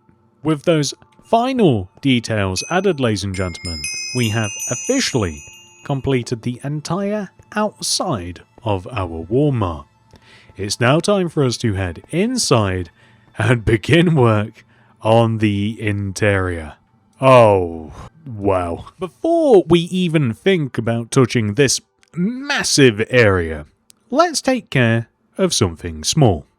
The airlock. To begin, we are going to make some more shelves for plants. To do this, we will place 1, 2, 3 rows of flipped up spruce trapdoors just either side of this window. This may prove to be a little bit tricky right here. Perfect. And we are just going to copy what we have outside, essentially. So just some flower pots here. And on this occasion, we could even add some item frames underneath as well. And I want to add another one just on this side as well. I think that I actually inadvertently placed that trapdoor in the right place. I didn't even mean to place one. And on this side, we will also place the flower pots and the item frames as well.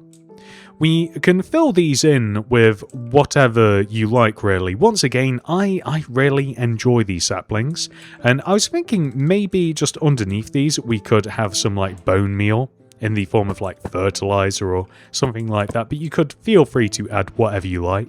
Now, in between these two, I was thinking that we could add a 2-tiered set of lecterns like this, with the flower pots on top, just like so, and item frames in front of the lecterns, and then we can just stack whatever we like in the pots. You could even change what is behind or rather in the item frames if you like, but just to save me grabbing 50 million items, I think that this looks pretty good.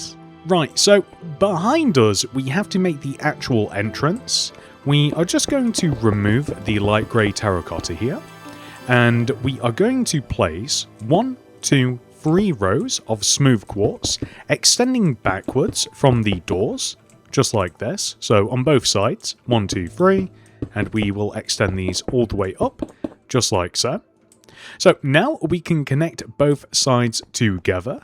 The way that we will do it is by placing a light grey concrete at the base here, leave a gap of 2, light grey concrete, gap of 2, light grey concrete, gap of 2, light grey concrete, just like this. And then we can place a smooth quartz block on top of these, just extending all the way up, like so. And I haven't decided whether I want to connect the top of this together with smooth quartz, because that kind of follows along from the sides, or whether to just have glass at the top. So these are meant to be automatic doors, and so the middle part is actually just a window, and the 2 sides, I should say, are meant to be automatic doors. So just 1 row of glass for the sides and a full set in the middle. And just off to the side, I was thinking that we could have more like gardening related things. So we could have some composters, or maybe we could just have like a trolley that's just kind of like been abandoned, or maybe even a chest or something like this. I think will look good. And I do also want to add some paintings here too. So whether that's a 1x1, just like that, or maybe we can have a 1x1 would probably be better suited on this side. But you know what? Why don't we just go for that? I think that looks just fine. I'm also realizing that we must extend the block of iron here as well. And it may also be necessary to add some lighting in here, but we'll probably tackle that towards the end of the video. So now we have made the airlock, which I think has been rather successful.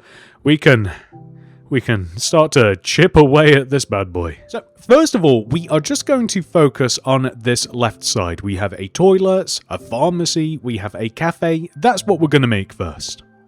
To begin, we will exchange this smooth quartz block here for a light grey concrete. We will then place an additional 7 light grey concrete extending this way. 1, 2, 3, 4, 5, 6, 7. Then we will start extending this way and place 3, 1, 2, 3 light grey concrete, then an oak door, light grey concrete, bookshelf, light grey concrete, a door, light grey concrete, a bookshelf, 3 light grey concrete, 1, 2, 3. Then we will place 3 smooth quartz block on top of this, 1, 2, 3. Followed by, we don't have the material, 2 white concrete, 1, 2, which will connect to the ceiling. We will then extend to the left by 10, 1, 2, 3, 4, 5, 6, 7, 8, 9, 10, and we will extend the white concrete just 1 row down, like this. We then want to connect the end of the white concrete down to the ground by placing 1, 2, 3 smooth quartz block, and then a light grey concrete. We also just want to extend this entire row to the right by 2, so all of the light grey concrete and the smooth quartz block, like so.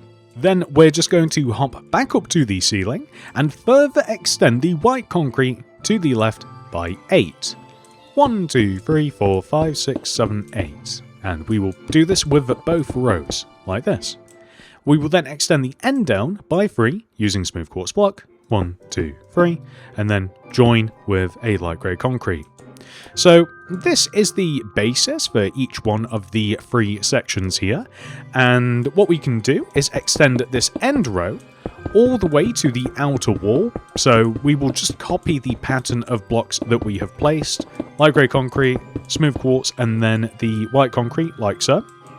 Then we actually want to extend each one of these 3 rows that we have here backwards. So all of the light grey, all of the smooth quartz, all of the white concrete.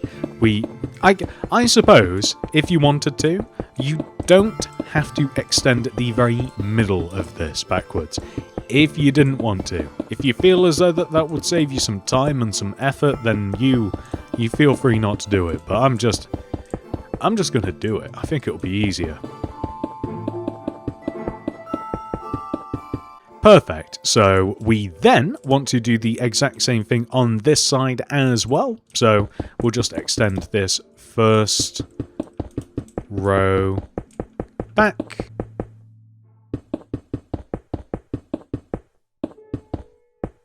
Then, as a matter of fact, this might be a little bit different. So now that we have created that separating wall, this entire area is meant to be 2 bathrooms, right? So what we can do is we can extend light grey concrete all the way around the base of these walls. We can then place 3 rows of smooth quartz block just on top of the light grey concrete. We're just following the same pattern along. I almost feel as though that I shouldn't keep saying that part, but we can also, by the way, just extend it all the way back to where we first started as well. And then we can extend the white concrete too. A lot of the inside of the shop floor will have this extra wall. So where we can, we will just add it to save us a little bit of time later. And as a matter of fact, I am just going to continue extending this white concrete here just above the entrance. So next, I think that we should just fully make the toilets. So to begin, we will place a row of light grey concrete here behind this bookshelf that just splits these rooms into. Then we are, of course, going to place the same split of 3 rows of smooth quartz block and then 2 rows of white concrete on top of this. It's a little bit different on the outside as we want to add some chiseled bookshelves on top of the bookshelves and then continue with the pattern. So just extending across the top of all of the doors just like this, following along what we have done a bunch of times already.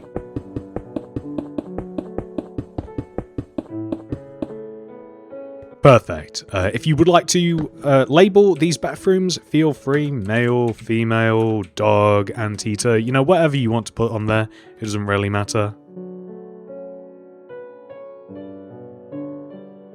Perfect. And for each one of the bathrooms, we're going to do a very similar thing. So against the right wall, where we have more space, we will place a cauldron in the corner, oak plank to the left, cauldron, oak plank, cauldron, and then oak plank, just like this. And we'll extend the planks upwards and forwards. We'll place oak trapdoors on top of the cauldrons, and then doors in between these stalls. And if you would like, you can add some slabs on top of these. It might look a little bit better. I'm not quite sure. Could even use a different colour of slab, something like this you might prefer. You could even leave the end open a little bit. I think that this is the female bathroom, so there probably wouldn't be a urinal in here, but you know, women can use urinals if they want to, I guess. So you could stick one in the corner. That's what that's meant to look like anyway. It doesn't really work because the iron bar is meant to just kind of like go up, but regardless, next we are just going to make the sink area, which is right in the not middle. So we'll leave a gap of 1 here and place 1, 2, 3 light grey concrete, and then an item frame here, lever here, throw down loom, open it up, light blue banner in there with white dye, apply the bend pattern, followed by a gradient pattern, black dye in there, apply the bore jaw pattern. There you have a super simple, easy mirror. And then on this wall, we are going to have a hand dryer, which is made by placing a pale oak stairs, a pale oak sign, then a stone button, that is not a button, then a stone button underneath it, and then a flower pot somewhere here. And I think that looks pretty good. If you like, you can drop the ceiling in here, although I don't think that that's necessary. But we could also add a light, but that's something that we'll talk about later. So next, we are just going to head into the other bathroom, and we are going to begin work here. So along this back wall, actually we can cover this up. So along this back wall, I think what we might even do, I think what I did originally was to extend this entire wall 1 row forwards. And the reason being is that if we extend the wall forwards, then the toilet stalls will naturally cover up those bookshelves. I believe that that's what I did, and that makes more sense. And so, as I've not commentated it, but oak plank, cauldron, oak plank, cauldron, oak plank, cauldron, trapdoors on top of the cauldron, and then oak slabs on top of the oak planks, just like this. Then, facing, do we add it makes sense to have, we've got a urinal in the ladies' bathroom. It makes sense to add one in here as well. So we'll just have the upside down smooth quartz stair and the iron bars. Again, it's not the best looking one, to be quite honest with you, but anyway. Then, once again, not in the middle of this wall, we will have a row of 1, 2, 3 light grey concrete. We already have the mirror banner, which we'll place there. Lever here, item frame here. On the middle of this wall, pale oak stair, pale oak sign, stone button, and then just a flower pot in the corner. If you would like some hand soap or something of the like, I think that candles work nicely for the sides of these sinks. There we go, that's perfect. And if you find space anywhere, do feel free to add a painting or two just about the place, although that is something that we may tackle later as well. Now that we have made the toilets, we are going to move on down and work on the pharmacy. So, to begin, we will place a row of 1, 2, 3, 4 light grey concrete extending up this back wall. We will then extend to the right by 3, 1, 2, 3, and then all the way down. And then once again, extend to the right, 1, 2, 3, and then all the way down. We will then extend the light grey concrete, 1 row forwards, like this.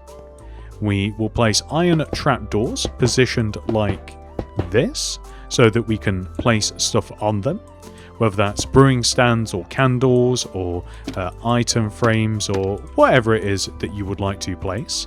We can even stack stuff down here as well. These are meant to have medication, perhaps prohibited medication in these, so if you'd like, you can have like one of them closed, iron bars, or you could have one of them open, however you would prefer to have this set up. Then we'll leave a gap of 1 from in front of this, and then place a row of light grey concrete just completely across. We can either leave a gap of 1 on the left here so that we can get back here, or we can just leave it. It's up to you. We will then place a polished blackstone stair here in the corner, polished blackstone pressure plate here, a couple of item frames along the counter, and then a lantern just on the end, like so. Next, in the middle of the walls here, we will place a 2x2 square of oak shelves, just like this, just one on one side, one on the other. And then we will have a couple of bookshelves here, and then an iron bar, or 2 iron bars on top of each other here. We are then just going to stack the iron bars with item frames, kind of like this. This is one of those swizzly dizzly things that just has like a bunch of stuff attached to it. One of those weird spinning racks. I don't know what to call it, to be honest. Then we are just going to stack some different colours of candles about the place. Maybe even some in here as well. I probably shouldn't have sealed that shut. I think that looks pretty good. You can even take some time and place some on the swirly whirly dirly thing if you like as well. Then, I'm not actually sure what to do with the ceiling in here. So, I do wonder whether it might look better to have just like completely red concrete like this, just extending from the top of the cabinets here. As ultimately we are going to have a giant pharmacy sign here, so it's kind of just going to span the width of this, maybe even a bit longer. I don't have the plans up at the moment, and we may even drop it down a row like so that we kind of like get this interesting effect. In which case, I'm not certain if it's maybe better to then use a bit of block of iron instead for the ceiling in here. Might look a little bit better. Shall we try it? Let's give it a go. So, because I think, what have I done? I've just done something. Okay, put that back. So I just get the sense that it will look a bit better if there's another material in here instead of just ramming a load of red concrete in here. I think that a bit of contrast will be nice, and we may even add a little bit of red concrete just atop the counter. So maybe we could even add it like just here, if we wanted to, and then later on we could even add some paintings or something if we wanted to too. And then that leaves this middle bit here, which is ample for a bit of light later. I think that looks pretty interesting. So now I've just got a bunch of potions, and I'm going to stack all of the shelves and all of the item frames with something. So once again, I don't want to grab loads and loads and loads of different potions. If you would like to meticulously place loads and loads of different things in these, then do feel free to, but I only have so much inventory space. So also, you could even stack there we go. You could even stack some potions in the brewing stand as well, if you like. So if you think that looks better, just going to repair that.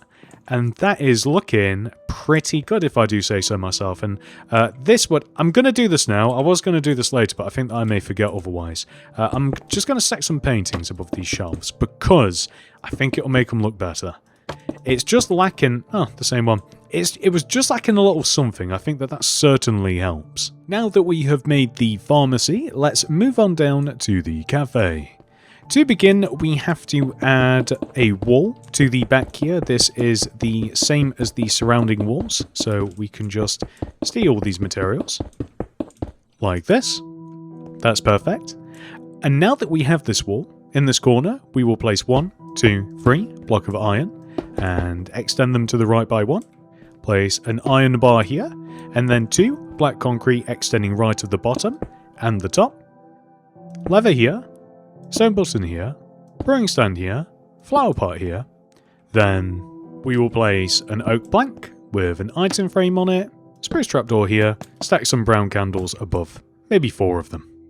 Then we want 2 more black concretes here with a painting in front. That one will do. And then 2 lecterns underneath, which we will place oak signs in front of. I guess we've got to crouch to do this. And then on top of these, we will stack some cakes. And this is looking pretty good. Next, we will leave a gap of 1 from in front of this and place a row of oak planks just extending all the way over to the left. You can leave a gap of 1 on the left if you like.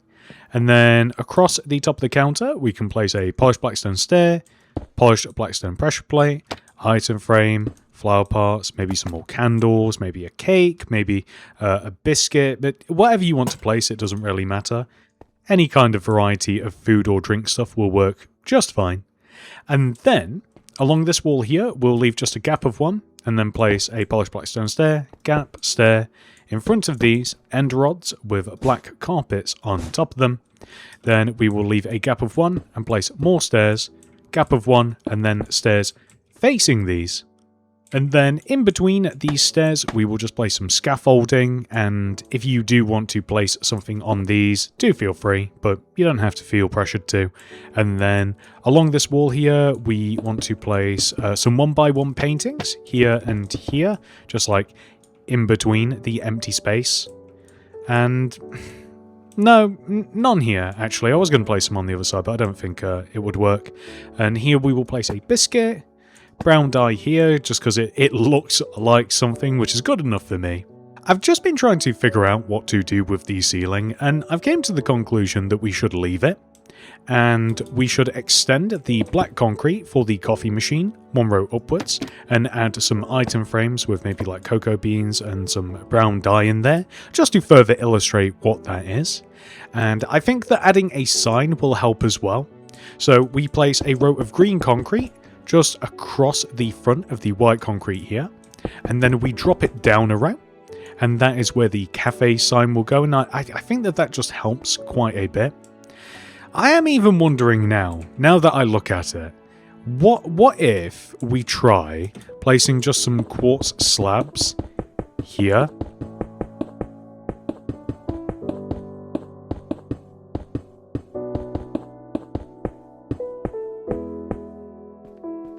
I think that looks pretty good. It doesn't feel claustrophobic. It feels pretty... Yeah, I think that this feels pretty good. What if we had like an end rod up here? So, yeah, I quite like this. So we'll add some lighting to this later on, and I think that this will kind of put a nice little finishing touch on it.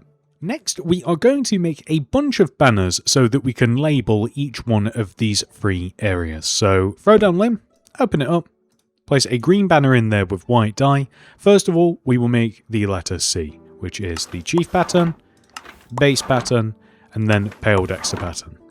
Next is A. This is pale Dexter, pale sinister, chief, and then fess. Next is F. This is pale Dexter, chief, and then fess. Next is E. This is chief, fess, base, and then pale Dexter. So now we can take our banners and we can place C, A, F, E here. Then we actually have to replace these 2 green concrete with brown terracotta, and then place inwards facing smooth quartz stairs here. We will then place smooth quartz blocks underneath these, a smooth quartz slab here, and then this is kind of tricky, but basically we want to... Wow.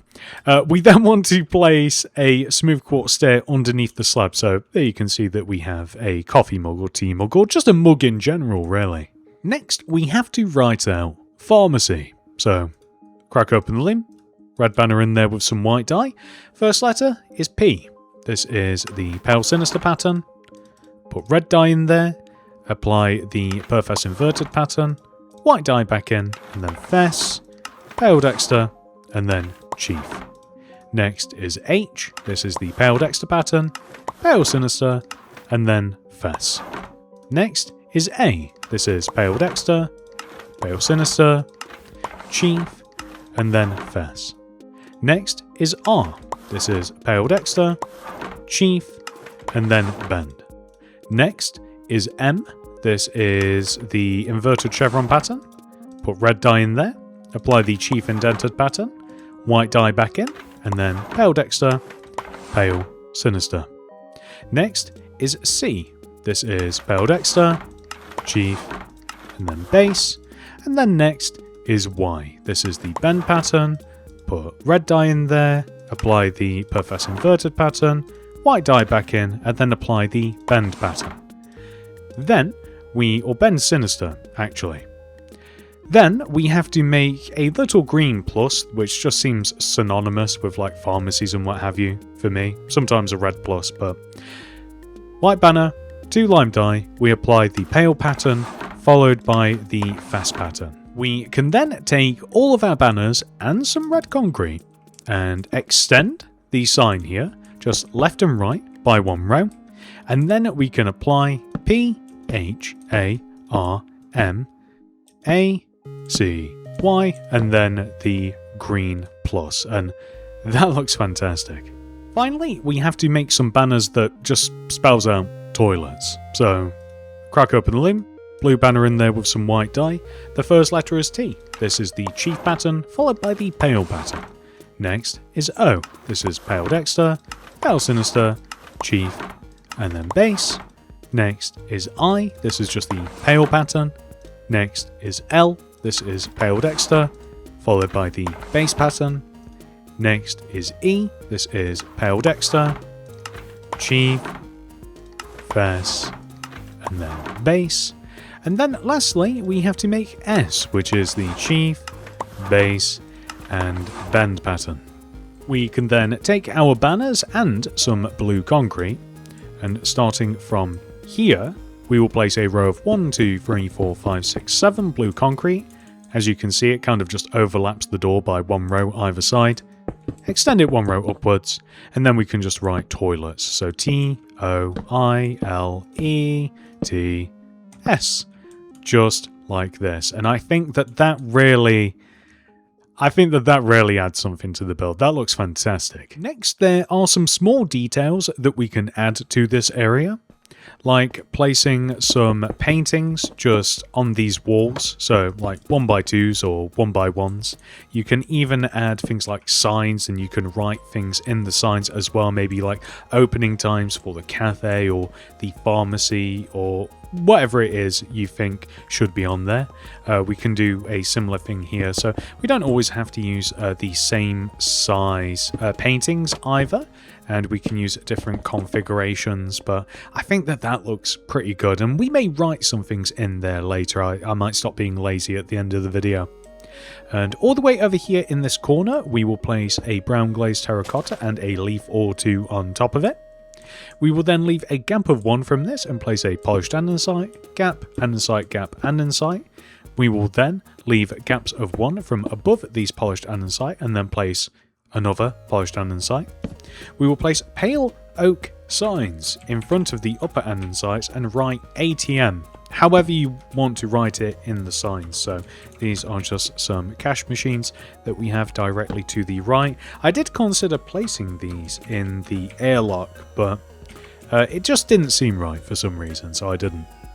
We want some 1x1 paintings for the face of the cash machines, and then detector rails on top of the polished andesites, and then stone buttons placed just like this. Now, to the right of this, in front of these glass panes, we want to have a lectern here and a chest here. Just like so. I just realised I was meant to place some books in these chiselled bookshelves. So something like this looks just fine. Do feel free to have any arrangement of them that you would like. Next, we want to place, in front of this glass here, we'll leave a gap of 1 and place a lectern and then a chest to the right of it. Then, next to the chest, we will stack a couple of oak trapdoors on top of each other, both here and then here, like so, so that we have some security gates. Just like this. We want them on both sides. That's fantastic. And then, that's looking way better, isn't it? Next, we are going to add a security monitor that hangs just in front of this little station here. So this is an iron bar, end rod underneath, black concrete underneath that, extend to the right, and then we can just have a couple of paintings here. And if you feel compelled, I'm not actually sure this will look better, so I'm just going to test this out. If you feel compelled, you could add some others as well. Is that a bit too much? It might be, because that's a lot, right? Especially like as you're walking in, so I think that maybe just the one will do just fine. And now that we have made that, ladies and gentlemen, I think that it's a good idea to extend this wall across the front of the build. So to start, we will place 2 light grey concrete right of this block, 1, 2, and then 4 bookshelves, 1, 2, 3, 4, extend those up a row, place some chiseled bookshelves on top, and now we are just going to extend the wall pattern just all the way across to the right. So that is this row of light grey concrete, as you can see, then a couple of rows of smooth, actually 3 rows of smooth quartz block on top, and then 2 white concrete on top of that. Now, we do want to preserve these windows, so I think it might be easier just to add all of the smooth quartz just from in between all of these, and then we can just start extending. But we do have these other windows as well, so it's probably easiest just to do this in sections rather than just large rows.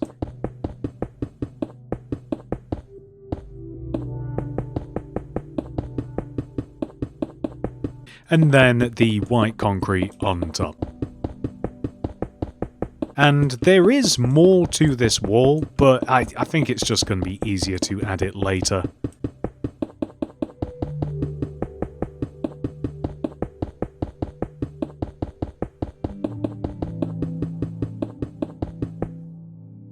There we go, that looks great. Now, whilst we are here, we can add like a painting in this area. Probably not that one. That one's quite nice. So a painting right here, and then maybe just like a random chest and a cauldron with like a warped fence gate. There's always like, whenever I go to supermarkets, there's always just random like baskets and trolleys kind of just like scattered about the place. So I think that sort of debris is just fine. And then we can add some books to the top here. I'm trying to do it randomly, but it's kind of just... Okay, that doesn't look too bad, actually. That looks just fine. And I think that we might be done with this area for now. Next, we are going to head towards the back of the store now and begin work on the fresh section. starting all the way over here. Begin by placing 2 black concrete extending out from the wall. 1, 2. Then we have to face this way and place 4 polished black stone stairs extending that direction. 1, 2, 3, 4. Followed by a black concrete. And then 4 more stairs. 1, 2, 3, 4. Then a black concrete. And 4 more stairs. 1, 2, 3, 4. And then a black concrete. We then want to place a black concrete in this position, and then 4 polished black stone stairs extending that way. 1, 2, 3, 4. Then a black concrete. 4 more stairs. 1, 2, 3, 4. Then a black concrete. 4 more stairs. 1, 2, 3, 4. Then a black concrete. Then we leave a gap of 4. 1, 2, 3, 4. Place another black concrete. 4 more stairs. 1, 2, 3, 4. Then a black concrete. 4 more stairs. 1, 2, 3, 4. And then a black concrete. Now, let's just take a look at what we have made here. Then we want to extend some of the black concrete. So like these ones, for example, we want to extend these black concretes backwards so that they connect to the wall.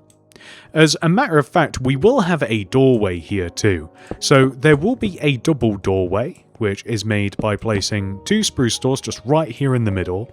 And then we will surround these with spruce planks, just like this. And this will take us later into the warehouse. We can see the doors back here. Now, above this, we actually want to place a row of smooth quartz block, and then some rows of white concrete above that, just like so.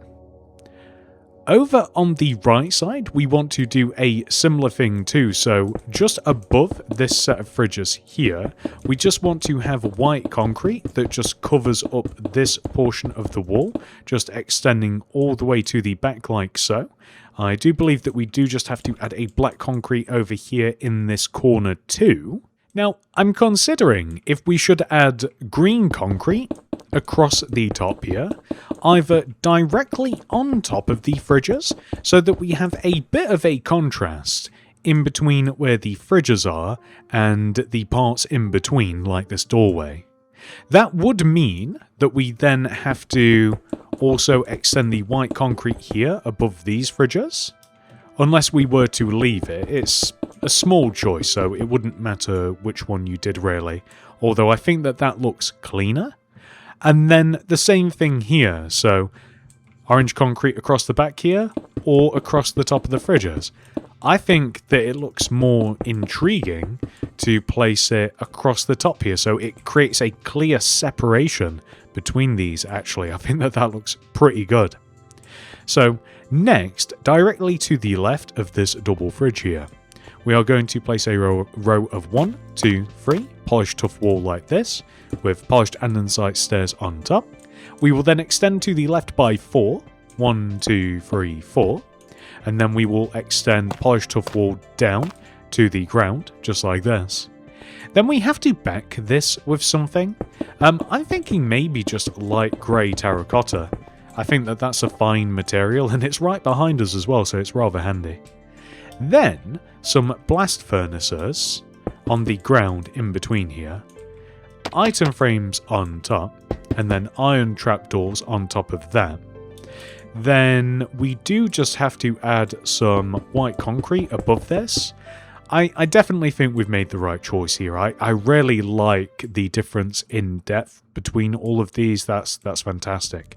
We should also place some item frames on top of those as well whilst we're at it. Next, we have to make some stands to display some fresh produce. To make these, we will leave a gap of 4 from in between this double freezer here. So 1, 2, 3, 4. Then we will place a row of 6, 1, 2, 3, 4, 5, 6 black concrete, which we will place dirt either side of, and then black concrete on top of. We can then clad this just wherever possible. I'd also like the cladding to run along the top here, like facing that way. I think it will look better. And just all the way along the sides, just like this. Perfect. So not only do we want one of these here, we also want one on this side too, lining up with this split between these two fridges. Leave a gap of 1, 2, 3, 4, and then place 1, 2, 3, 4, 5, 6 with dirt either side. Extend the black concrete up, spruce trapdoors across the top, and then we will clad the sides.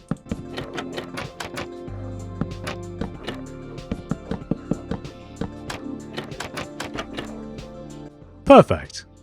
So next, we will leave a gap of 2 to the left of this. So 1, 2.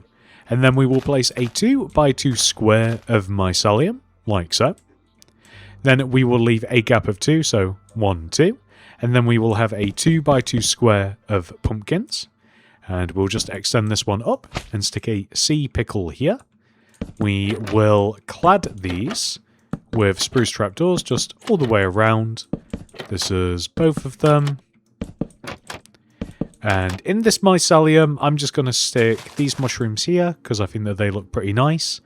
And then on the opposite side, we'll do something similar. So we'll leave a gap of 2, 1, 2, and then place a 2 by 2 square of mycelium, which we will place spruce trapdoors around the outside of with brown mushrooms inside.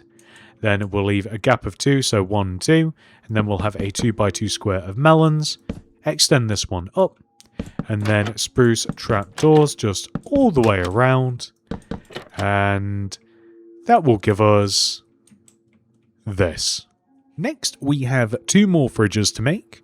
One is on the left side here, which is made by leaving a gap of 3 left of this display. 1, 2, 3. And then placing 3 black concrete. 1, 2, 3. We will then place 4 polished blackstone stairs extending this way. 1, 2, 3, 4. And 4 extending back from here as well. 1, 2, 3, 4. Just like this.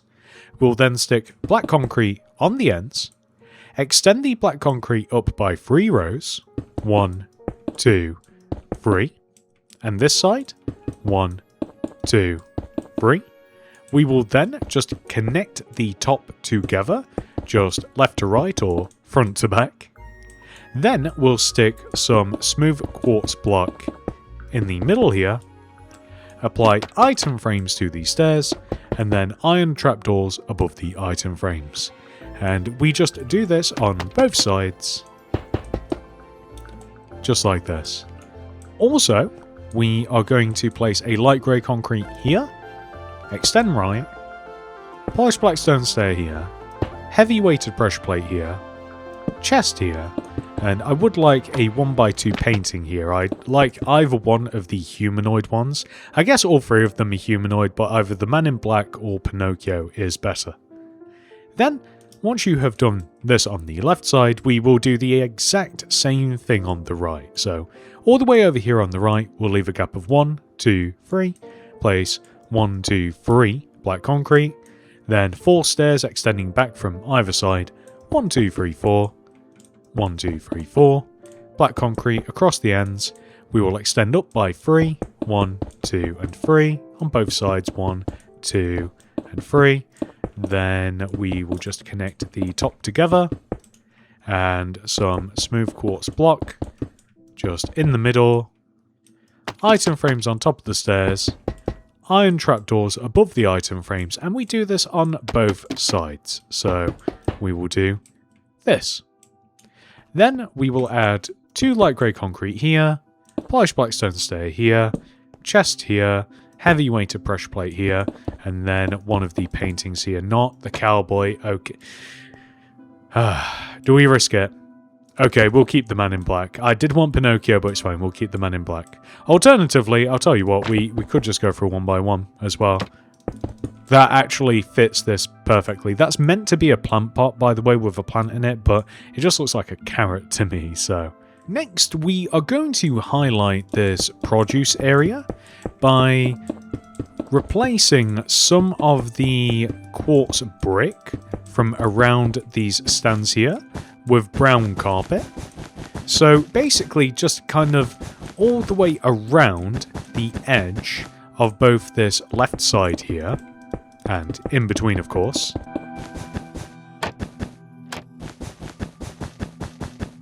Like this. And then the same on the right.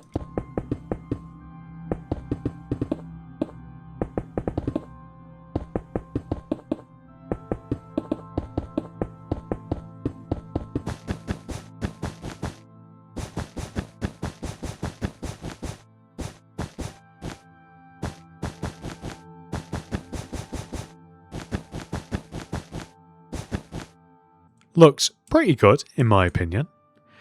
I am even considering adding it in front of the warehouse as well for some reason. Maybe with a couple of ladders here and a scaffolding also there. Next, we are actually going to hoe the dirt that we made earlier, or till, I believe might be the correct terminology, and plant some things. So carrots, potatoes, wheat, beetroot, they're sort of my favourite ones, but do feel free to place whatever you like in here. Anything that looks edible will work just nicely. This looks fantastic, but I have just now realised we are missing a bunch of item frames from some of our fridges. The standalone fridges, for example, we want to place item frames on top of the iron trapdoors. And we also want to place them on top of these iron trapdoors. Only these ones though. I guess we weren't missing that many after all. Next, we are going to add milk buckets into these item frames here. So this is the fridge directly next to the rotisserie. By the way, I don't know if I mentioned it, that's a rotisserie. On top of this trapdoor, we will stack some red candles. This one, some lime candles, this one, some light blue candles, and this one, some white candles. Across to the right, we will stack some cream candles, then black candles, then brown candles, and then white candles. We then want to try and find potions that closely match the colours of our candles and place them in the item frames underneath. So, Potion of Slow Falling is kind of cream. Weakness is kind of black. Harming is brown. And Invisibility is, well, invisible. Moving on to the right side here, we want to fill each one of these item frames in with a different yellow block to kind of look like cheese. So I've literally typed yellow into the item finder, and that is how I managed to get all of these. So in order, we are using yellow wool, yellow terracotta, yellow concrete powder, yellow shulker box, and then sponge for each one of these items. And these are just meant to represent cheeses. Moving on to this set here, we are just going to apply a bunch of candles across the top of these trapdoors. And these could be anything really. I'm kind of imagining yogurts for some reason in my own mind. We need 12 candles in total, so apply them to both the shelf and then the matching item frame underneath. And like I said, we're just missing 3 now. Maybe we'll just go with like 3 random colours here at the end.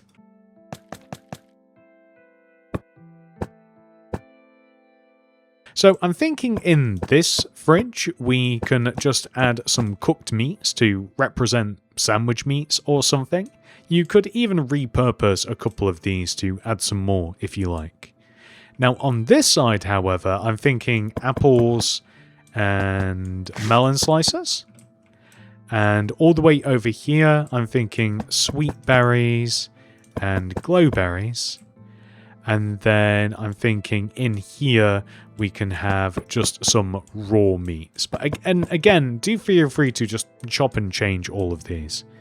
And then when it comes to these item frames, I don't have it on me, but I know exactly what's going in here. Just a bunch of rotisserie chickens, just like that. That is perfect. And with that, ladies and gentlemen, I would say that the fresh area is complete. Next, we are going to make a small butcher's section / fresh counter. To begin, we will come all the way over to the rotisserie and place a smooth quartz block here. Then extend forwards by 7. 1, 2, 3, 4, 5, 6, 7. And then extend left 2. 1, 2. And then inwards 1. We will then leave a gap of 1 extending left. And then we will place 3. 1, 2, 3. Polished blackstone stairs in this position. We will then place a quartz brick on the end, which we will extend both forwards and then up by 3. 1, 2, 3. We then want to extend that entire row of quartz bricks all the way back. And then across the back, just like this. Maybe even replacing the smooth quartz there, although that may be redundant. You'll see why in a second. Then we are going to stack yellow concrete on top of the quartz bricks, just all the way along the top here. And then we want to join both ends together with a right angle. So we will just extend these forwards and then these across just like so. That's perfect. We also have to give this thing a ceiling. Do we? Yeah, we'll just drop it down one row, I think. So that we still preserve a little bit of yellow when we look inside. I think that will be quite nice. So let's take a look. Yeah, I think that I prefer that. I quite like seeing the yellow. Okay. Next, we are just going to add some glass paint along the edge of the smooth quartz here. We also want to extend this smooth quartz just all the way up to the top to meet the yellow concrete like this. We also want to place a polished blackstone stair here and run a row of block of iron just all the way, almost all the way to the back here, like so. We want to stick item frames on top of the block of iron. Then we will place a row of black concrete extending across the back here with some nether wart block on top of the counter here. Leave a gap, place a stone cutter, and then a couple of spruce trapdoors here. Then we want to place, say, a bookshelf here, or rather an oak shelf, which we will place some tools in. I'm thinking an iron axe and an iron sword. Then we are going to place some black concrete behind these stairs. We want to place 2 rows, 1, 2, with a row of polished deep slate slabs on top. We will then place item frames on top of these polished blackstone stairs with iron trapdoors above, and then item frames on top of those. We will then place a 2x3 rectangle of block of iron behind this with an iron bar in front of the middle block of iron. We then want to add a couple of black concretes here and here. So from the outside, it wants to look like this. If you like, you can kind of like extend them up to the ceiling using iron bars if you're looking for something a bit more realistic looking. And in these, you can have just different paintings. I'm thinking just a bunch of 1x1s will probably look best. I also want to fill these shelves in here with both a crafting table and a brewing stand, just like this, just to add a bit more clutter to the place. In addition to this, I want to add a hanging sign. I'm thinking maybe can we hang a sign from an iron bar? If not, we'll have to grab a chair. Yes, we can. So maybe it will just be like, I don't know, like 9 till 5 or something. So just like when this counter is like operational, I think that that's just kind of like a cool thing. So next we are just going to add a heavy weighted pressure plate here. And now we are just going to stack these item frames with just a bunch of different raw meats. Like if you literally just type the word raw into the item finder, so raw, just any of the meats I think will do just nicely. You can use fish as well if you like. But I think that that's pretty cool looking. And you know what I've just realized? The tutorial for this butcher section was so insanely ADD, we just like bounced all over the place. I'm sorry about that, that was probably insanely hard to follow. Moving on. To the left of the butcher's counter, we have a seafood section. Begin by placing a black concrete here in this position. Next to it, place 4 backwards polished black stone stairs, extending that way. 1, 2, 3, 4. Then a black concrete, 4 more stair, 1, 2, 3, 4, and then a black concrete. We will then extend the concretes up by 3, 1, 2, 3, 1, 2, 3, and 1, 2, 3. We will then place light blue concrete, joining the tops together, with 2 rows of blue concrete on top. Then we will place smooth quartz block behind the empty, for lack of a better term, windows. It's kind of what they look like. We will then place item frames on top of these stairs, add some iron trapdoors above them, and then more item frames on top of those. Next, we are going to make some freestanding fridges. To do this, we will leave a gap of 3, so 1, 2, 3, and then we will place a backwards facing polished black stone stair, which we will extend this way and this way so that they curve around. Place black concrete, joining to the stairs and extend up, and then do the same arrangement of stairs on the opposite side. We will then add item frames on top of these stairs. Optionally, I'm not even sure if this is an improvement or not, we can add some signs to the front and back of these stands that explain what is in the fridges. So we can write that in later once we actually add the fish. But before that, we have to make 2 more of these freestanding fridges. We are going to make the exact same thing, leaving a gap of 2 to the right. So 1, 2, and then we place 1, 2, 3 black concrete, leave a gap of 2, 1, 2, and then 3 more black concrete, 1, 2, 3. We will add another row on top of the black concrete, and then we will add the stairs to both sides here.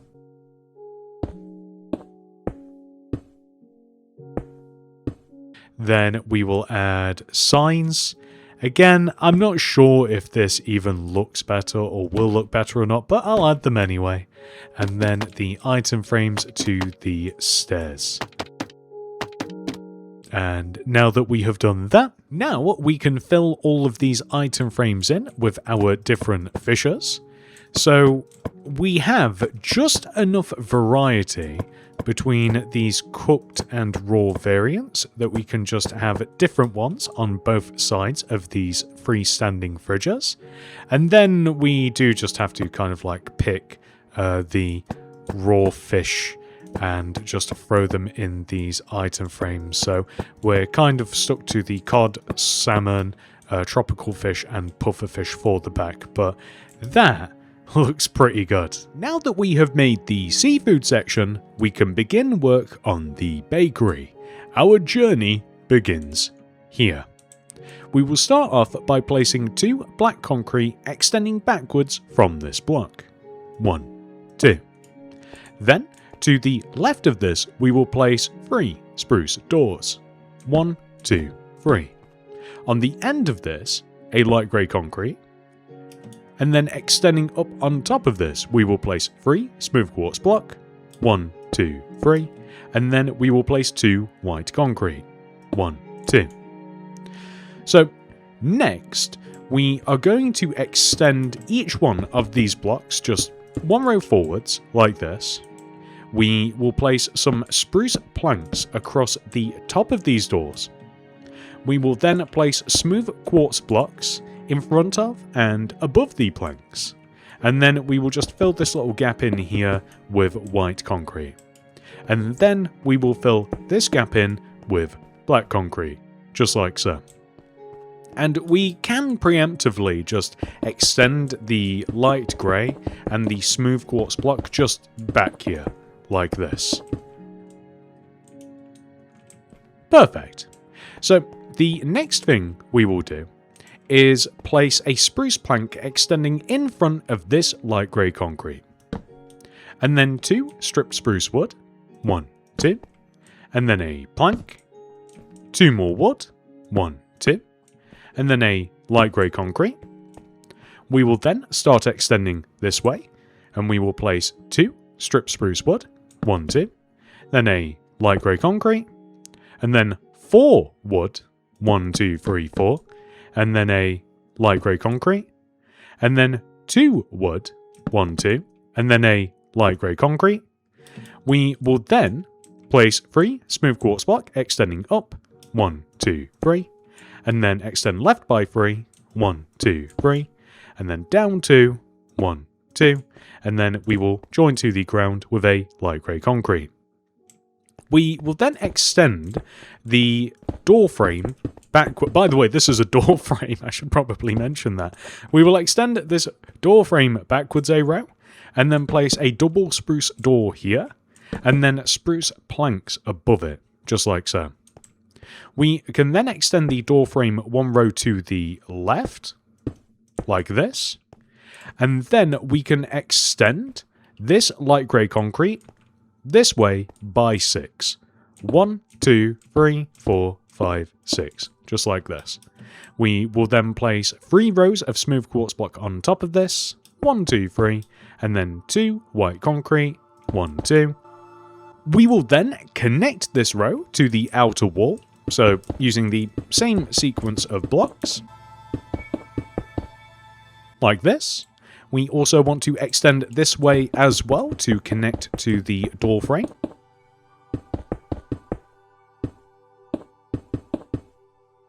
Then we are going to use brown terracotta and extend across the top of the door, all the way over to the right, and we are just following the path that we have below us, and we are going to extend and join at a right angle, like this. We then want to place smooth quartz blocks on top of the light grey concrete, just extending up like this. And after we have done that, we also want to extend the spruce planks up as well. We only have those on this side. And then we also want to place spruce planks behind each one of these empty spaces.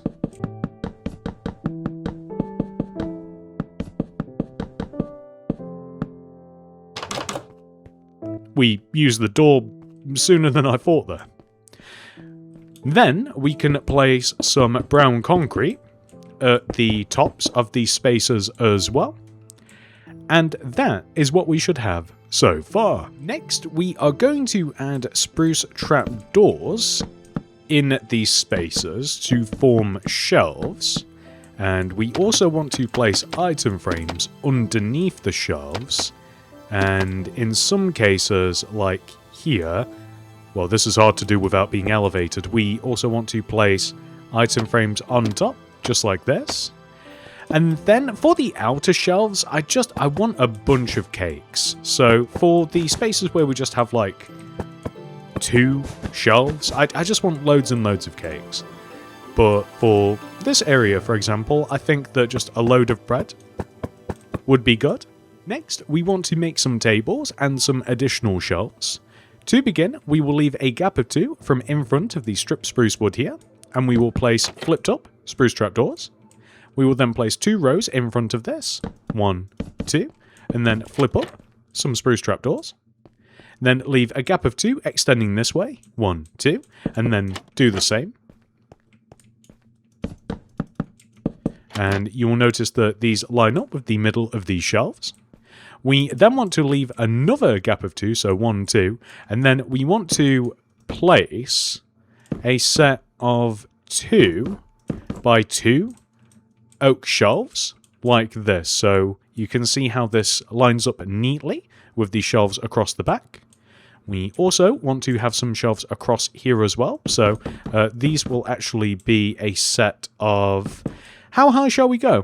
Shall we go this high? Shall we have like a 4 by 3 just like this? I think that balances rather nicely. Then I'm going to add item frames to the top of the tables here. One table, I'm just going to add some pumpkin pie. Another table, some biscuits. I feel as though that there should be more bread around here, so I'm just going to absolutely stack this thing with bread.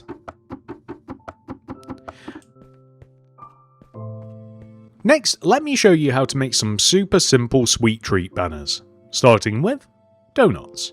Throw down a loom, open it up, place any colour of banner in the loom, followed by brown dye. Apply the lozenge pattern, put yellow dye in there, apply the border pattern. That is all you have to do. It's super simple. We'll do the same with the cyan banner, but in reverse. We will apply the border pattern using yellow, and then brown dye in there, apply the lozenge pattern. That's all you've got to do. And finally pink, brown lozenge, yellow border. That's it. You can actually get fancier with these if you like. You can change the colours of the banners, you can add stripes, you can try and emulate sprinkles, you can do all sorts with them. But all you have to do in the end is add the brown lozenge, yellow border. That's it. Next, let me show you how to make a super simple cake banner. I'm only making a pink cake here. You can feel free to use any colour of banner, but pink banner in there with some red dye. Apply the chevron pattern. Grab that, put that back in. Place white dye in there and apply the base pattern. Grab that, put that back in. Stick brown dye in there and apply the base indented pattern. And that's it. That's all you got to do. You can make any colour of cake using that. Right, so I'm just going to stack this set of shelves here to the left with the cake banners. To the right of this, I'm going to have one set of orange donuts, one set of cyan, and one set of pink. If you are not feeling lazy, like myself, and there's nothing wrong with that, then that will do. But do feel free to make more and a different variety of sweet treats and add them into the shelves if you like. Also, I don't want to forget this part, because for some reason I really like this up here.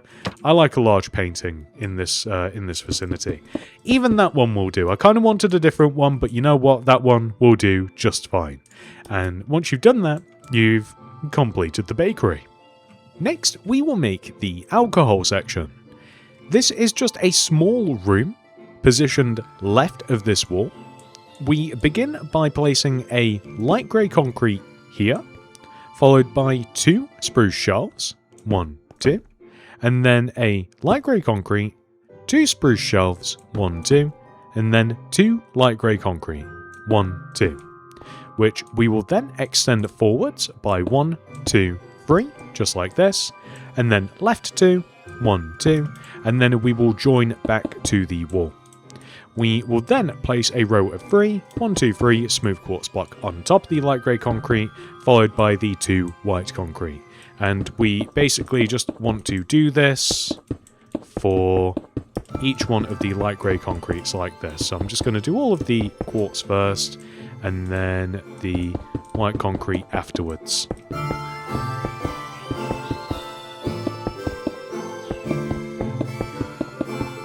And that will give us this. So the next thing that we will do is extend the spruce shelves up by 2 rows. I accidentally put a shelf in a shelf there. And then we will connect them together across the top with some smooth quartz. And we will also add some green concrete extending across the top of this area, just so that it kind of stands out a little bit. And then when it comes to the roof in here, do we just leave it like this, or do we extend the green concrete back. I think that it matters so little that we'll just extend the concrete back like this. So next we are going to, I don't want to forget this part, we need to add 2 oak shelves right here in this position. Maybe we'll add 3 because then it matches the shelves on the inside. And then we have to add some spruce trapdoor shelves. So we want to, it's not really like leaving a gap of 1, we want to place this as 1, 2, 3, flipped up spruce trapdoors like this. And then we extend 1, 2, and then 1, 2, just like this, a standard shelf really, and then 1, 2, 3 on the opposite side, just like this. So we can apply more of these shelves here, or you can use like proper shelves, so to speak. So you could go for like this, like built in, if you wanted to. I don't know which you might prefer. I personally would probably like this better, so I just wanted to give you guys the option though, so we can place 1, 2, 3. Want to make sure that we can place something on the first row of shelves, unless you would prefer to place something on the second row. If you've got a preference, then that's okay as well.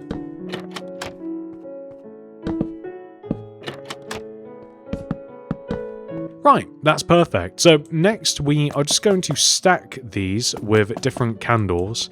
I'm only using green and brown candles, but you could use any candles if you wanted to. So just brown on like both sides and then just green in between, which, I mean, that pleasantly rhymes. And then I've just got a bunch of different potions here, and I think I've got enough to stock these shelves.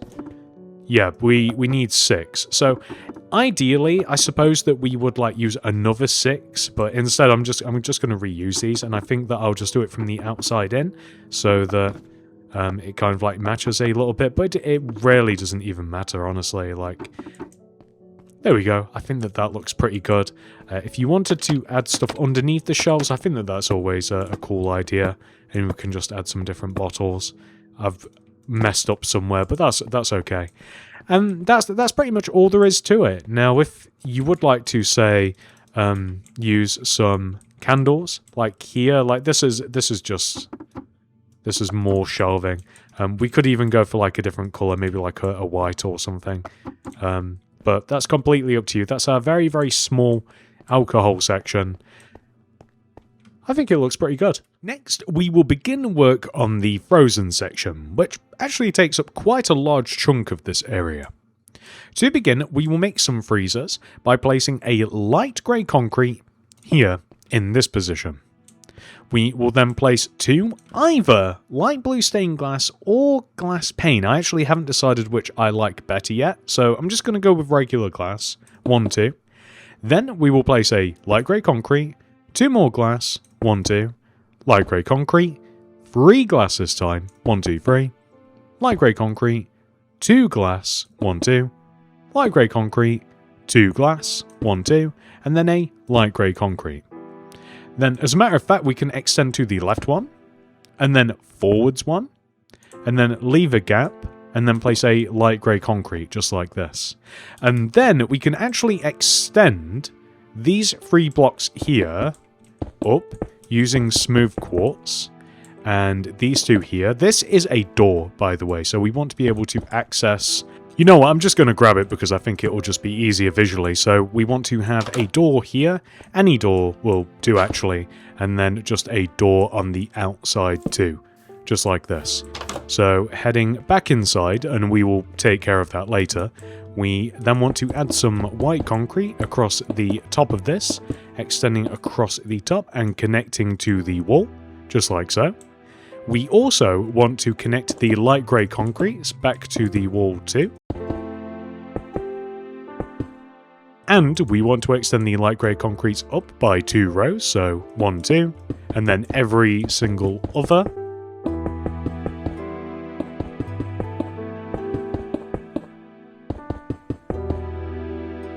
Just like this. Then we want to add some white concrete to the back here to cover up the terracotta.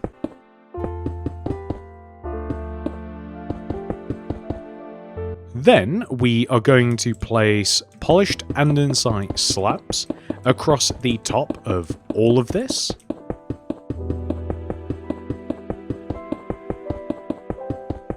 Just like that, and we just have to fill this wall in a little bit. We will come back to that later though. And then for the insides of these, it's really simple. We'll just have the same sort of shelf configuration that we have everywhere else. Actually, in the freezers, we can stack them a little tighter because we can place item frames on both sets. So you can stack them like that, and then we can place item frames on the ground and then on each tier of shelf as well. It would be easier if we kept one side of the freezers open as well. So that's what I'm going to do, and I'm just going to seal up the other side of the freezers just like this. So we should have something that should look like that. Next, we are going to place light blue concrete across the top of the freezers. So just extending out from the wall, like so.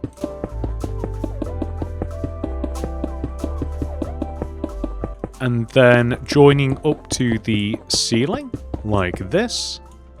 That's perfect. And also, I had the thought, for the floors inside of the freezers, a bit of contrast using a block of iron would look nice. So that is what I'm going to do. But this is a really small detail that probably doesn't matter at all. And I have item frames now, so I'm just going to stack these on all of the shelves and the floor underneath too.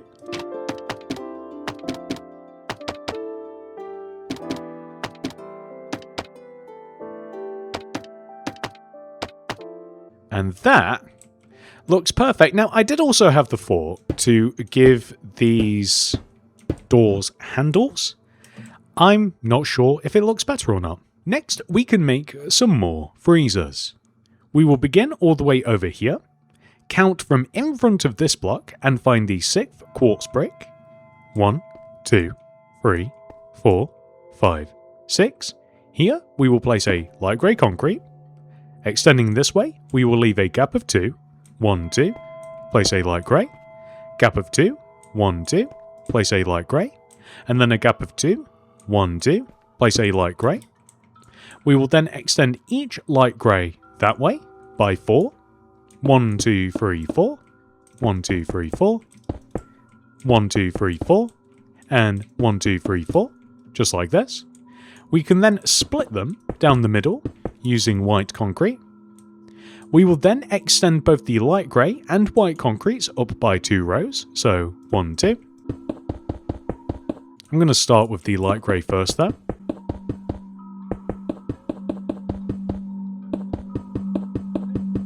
And then the white concrete afterwards. Then we will remove the quartz bricks in between the freezers.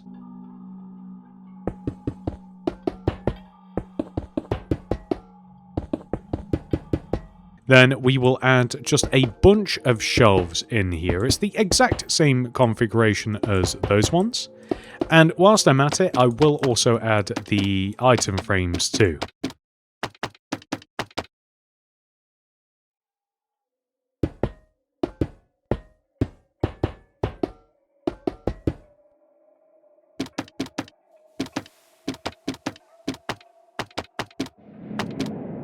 Perfect. So then we can just add some polished andesite across the top of this.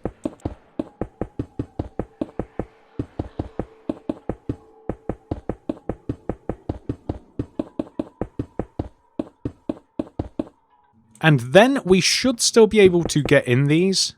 Yeah, we can. If we just add 1 row of glass, just like this. And then optionally you can, or cannot, add the iron bar as well. I really do not know which is better. Alternatively, maybe even some glass pane on these ones would look better, and then you have like those sliding doors rather than the pull door, but that's just a thought for you. So now that we have done this, here we actually want to do the exact same thing on the other side as well. So starting off in the same way, from the edge of this freezer here, we count in front of this and find the 6th block. 1, 2, 3, 4, 5, 6. Here, we will place a light grey concrete, and extending this way, we will leave a gap of 2, 1, 2, light grey concrete, gap of 2, 1, 2, light grey concrete, gap of 2, 1, 2, light grey concrete. We will then extend the light grey concretes that way by 4, 1, 2, 3, 4, 1, 2, 3, 4. We will split them down the middle with a row of white concrete, and then we will raise up each one of these blocks by 2. So I'll start off with the light grey concrete again.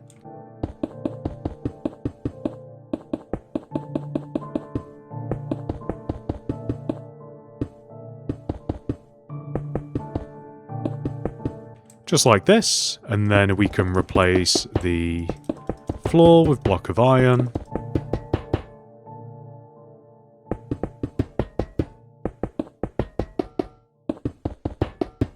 Then we can add the iron trapdoors to each one of these, and I am just going to add the item frames as well, and I might even, you know what, that might even look more realistic, like if sometimes we flip an item frame up like this, so that whatever is in the freezer hasn't been placed back correctly. That might actually legitimately look a little bit better, although I've just realized we can't really do that, can we, because the block is in the way, but that would have looked cool, and we're gonna cool because it's a freezer. Anyway, we're going to move on to the opposite side and do the exact same thing. So iron trapdoors, item frames, and then the glass and iron bars as well.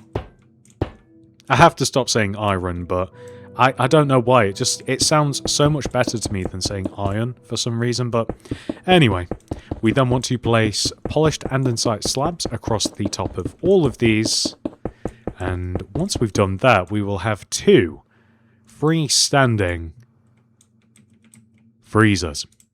And in between these 2, we are going to introduce a different variety of freezer. We will leave a gap of 2 from the left side here, 1, 2, and then place 3, 1, 2, 3, light grey concrete, which we will then extend the middle of this all the way across to the opposite side, lining up with the edge of these freezers, and then just extend left and right like this. We will extend the entire middle up by 1 row, and then place a polished andesite slab on top.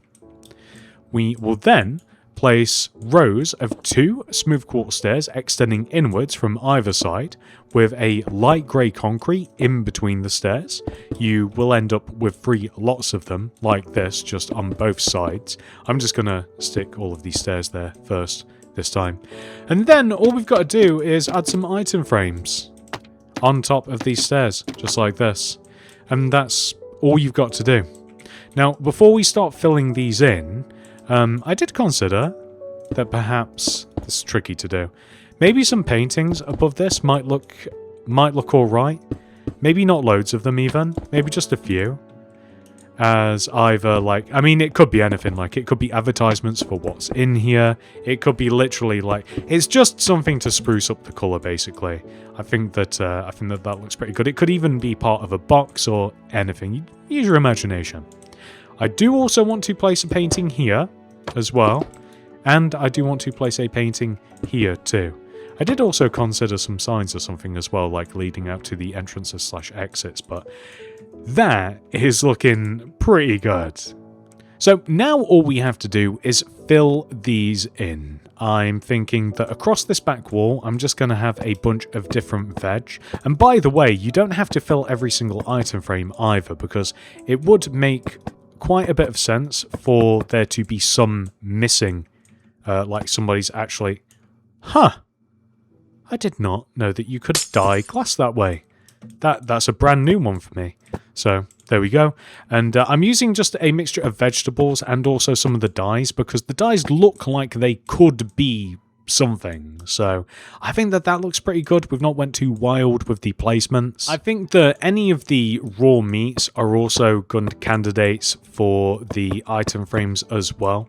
So I'm just going to have as many of the raw meats as I can kind of fit in this set here. As a matter of fact, I do have to double use the chicken just so that that kind of fits, but that's perfectly fine. And then I'm thinking we could probably just place fish in this middle section, making use of both the raw and cooked variants. It's just the perfect amount, basically, is why I'm using these. And then we can just fill this entire set of freezers in with different shulker boxes. Now, shulker boxes look like a great many things, in my opinion. I like to imagine tubs of ice cream, but it could literally be anything. Like, it could be ready meal. It could be anything. So any shulker box, I think, looks good in here. You don't have to think about it too hard. It's just something to fill the item frames up with. And they're quite tall as well, so they've got quite a bit of presence. And once you've done that, you've completed the freezers. Next, we have to make a small electronics section, which sits in between these freezers and in between the bakery. To position this, we will count to the right of this light grey concrete and find the fourth block. 1, 2, 3, 4. Here, we will place a white concrete, and then place a smooth quartz block either side of it. Extend the white concrete 6 rows towards the bakery, 1, 2, 3, 4, 5, 6, and then place a smooth quartz block either side. Stick some iron trapdoors in between the smooth quartz, and extend the white concrete up a row. We then want to do the exact same thing, extending from the opposite end of the freezers. So we'll find the fourth block again, 1, 2, 3, 4, white concrete, smooth quartz block either side, extend the white concrete this way by 6, 1, 2, 3, 4, 5, 6, smooth quartz block either side. We will then extend the white concrete up, place iron trapdoors in between. I'm wondering if we should also extend the smooth quartz up as well to equal the height of it. I didn't do this initially, but I just think that looks better, to be honest. I think what might also look better too is to place some slabs just across the top like this. I think that this will give a much cleaner look. And I did also wonder if shelves on the side of this, I don't know what to stack them with, mind you, but shelves on the side of this might look good too. I don't think that looks bad. I think that is an improvement. So next we are going to place 2 rows of smooth quartz block in between these shelves, just right in the middle like this. And we are going to place some polished black stone stairs just along here like so, and some barriers above the stairs, and we are going to place some paintings positioned like so. And this is just to advertise some TVs or just some sort of screened something in general. Next, we are just going to stack these shelves with stuff. So I've went for nice easy options like brewing stands, different kinds of furnaces, some jukeboxes, anything that could be construed as an electronic item. That's what I've went for. And underneath these shelves, I'm going to place item frames with... In some of the item frames, I'm thinking like a chest. In others, maybe like some brown shulker boxes. So these could, of course, just be... I don't need them like that. That was a weird arrangement. So these could be boxes for the item that is being sold. And I think that just adds a little extra something. Now, when it comes to these shelves here, there's often just like weird stuff on the ends of aisles. I kind of think that different corals could be construed as like maybe like sweets or something interesting at the very least. So sometimes when I don't know what to place, I think that corals are kind of like an interesting sort of thing because they're just kind of like colorful, and from a distance, like, I mean, unless you know that that's a coral, like you don't even know why it is, or at least I don't. And do you know what I'm actually thinking now? What about that? What do you guys think to that? I think that might be it. Does that not look a little bit better? I think that we've pushed even further beyond. I think that this looks pretty good. I'm really happy with this area, and I think I'm gonna leave it as is. Next, we will make the clothes section. The clothes section is right next to the electronics section, and to position it, we will count to the left of this shelf. 1, 2, 3.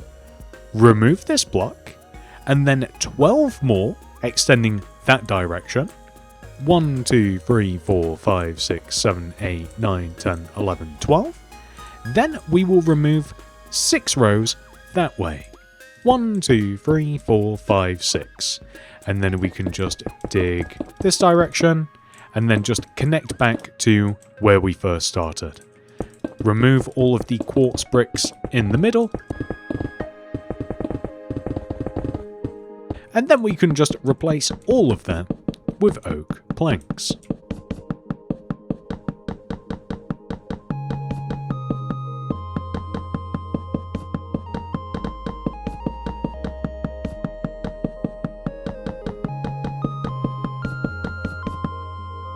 Next, we want to find the middle of this area, and we want to place a smooth quartz block in this position. I think this is the middle. We should have 6 rows to the left, 1, 2, 3, 4, 5, 6, and 6 to the right, 1, 2, 3, 4, 5, 6. Yeah, we've done it. So, we then want to place a row of black concrete extending to the opposite side, place a smooth quartz block on the end, extend the smooth quartz up a row, and then place 2 rows of black concrete on top, just like this. Extend the smooth quartz in both directions.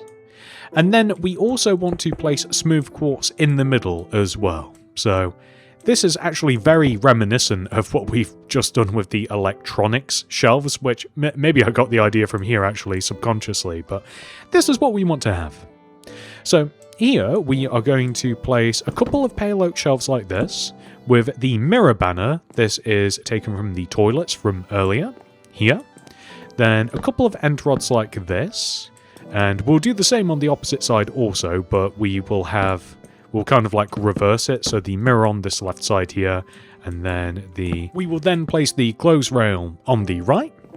Next, we want to place 2 smooth quartz slabs here, just in front of where the mirror is.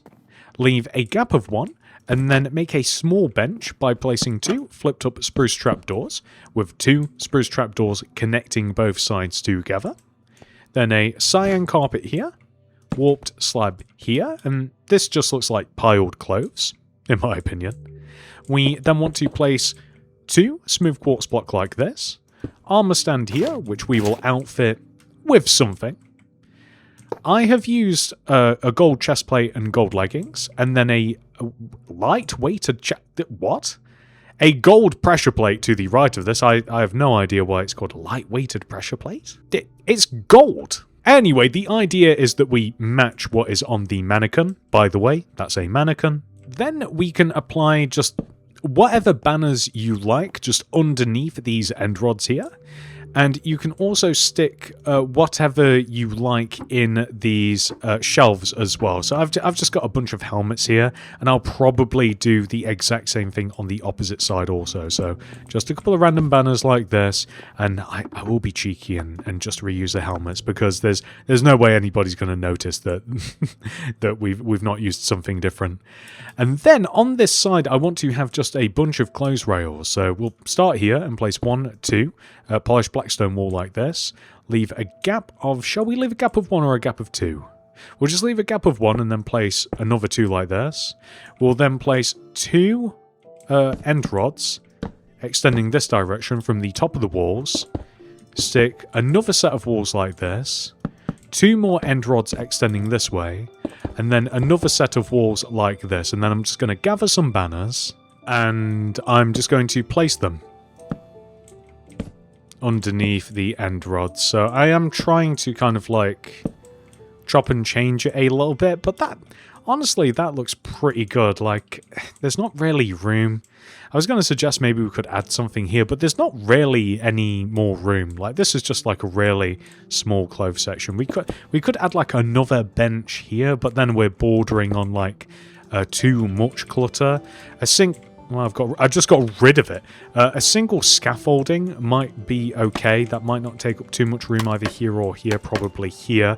And you could stick like a carpet on that or something, or some other made up name for a pressure plate. Something like that would look just fine. But I'm pretty happy with this. That looks great. To position this, we simply want to leave a gap of 3 next to the clothes section. 1, 2, 3, and then dig and remove 7 rows, 1, 2, 3, 4, 5, 6, 7, extending this way, and we want this area to be the same length as the clothes section, so we can just dig all the way along, line up with the edge of the clothes section there, and then connect all the way back to where we first started in a rectangle, and then just remove all of the quartz brick from the center, and replace it with oak planks.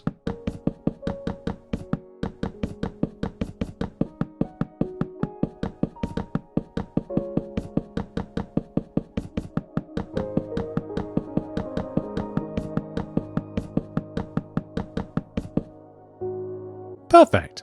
So the next step is for us to place a smooth quartz block here in this position. And then 2 white concrete extending this way. 1, 2. Smooth quartz. 2 white concrete. Smooth quartz. Extend the smooth quartz and white concrete up a row. And then place smooth quartz slab across the top. Then move on to this side and extend the smooth quartz block 1 row this way. Then we will place some pale oak shelves here on the left side of the white concrete area, and then iron trapdoors in this position, light grey carpet here, grey carpet here, and whilst we are here, I am just going to fill these shelves in with banners that match the carpet. So light grey here on the left, dark grey here on the right, and I am just thinking it might even look better if we do have some trapdoors as well, and then, or rather some item frames under the trapdoors I should say, and then we can place, that looks silly, and then we can place the matching banners in here as well, which is something that I didn't do originally, but I think that that looks pretty good. I'm also wondering, can we place a painting? We cannot place a painting there, which is a shame, but that looks nice. Now, on the opposite end of this area, we will place a row of 4 green terracotta, extending this way. 1, 2, 3, 4. We will add 3 rows on top. 1, 2, 3. Like this. We will then place 3 rows of red wool extending forwards from these 2 blocks. 1, 2, 3. Place white carpet at the top here.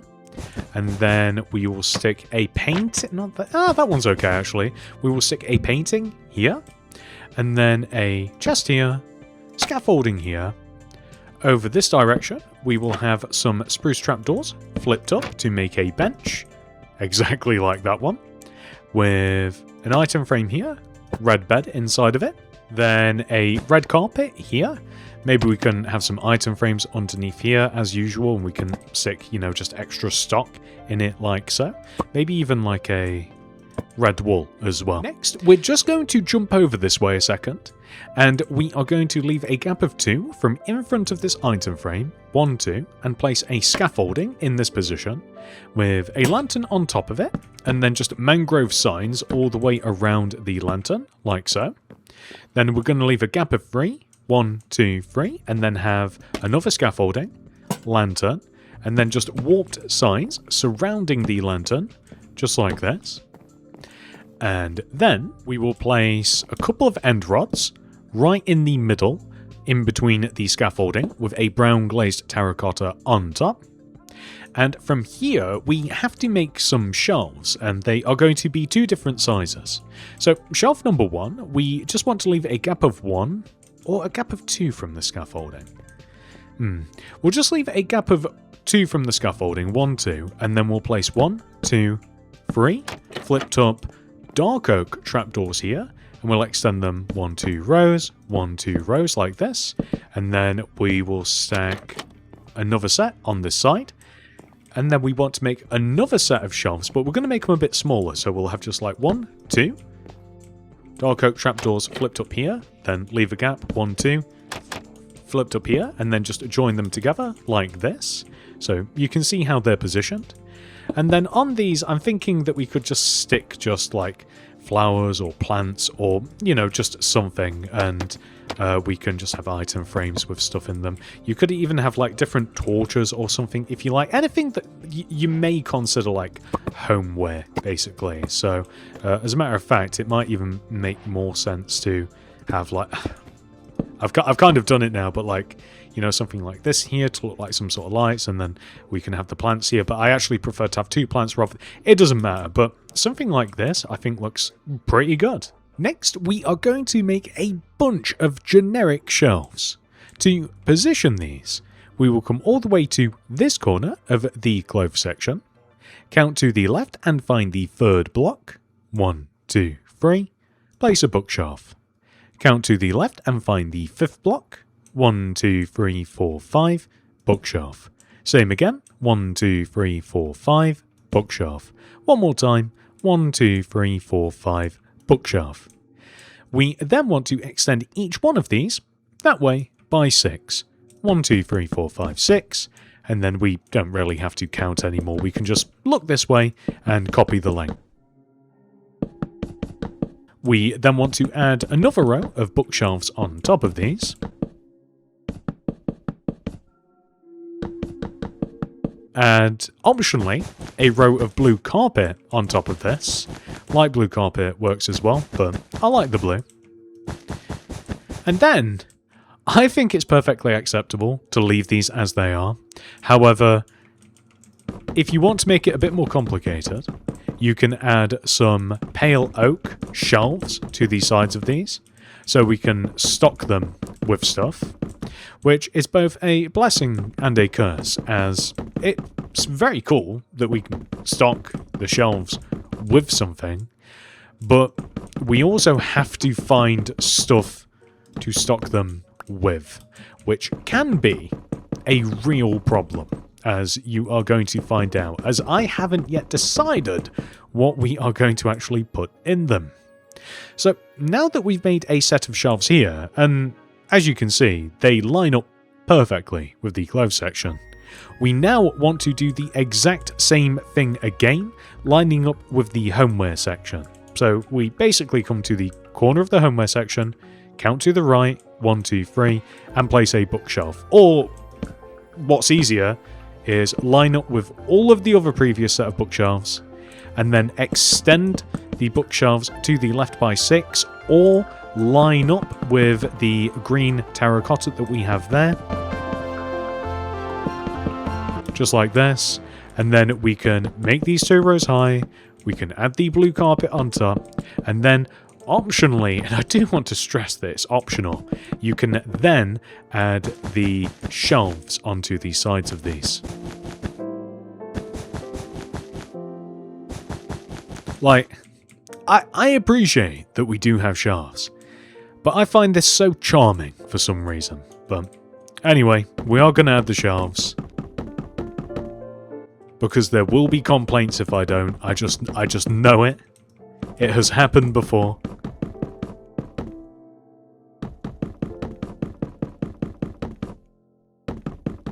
I can feel it coming.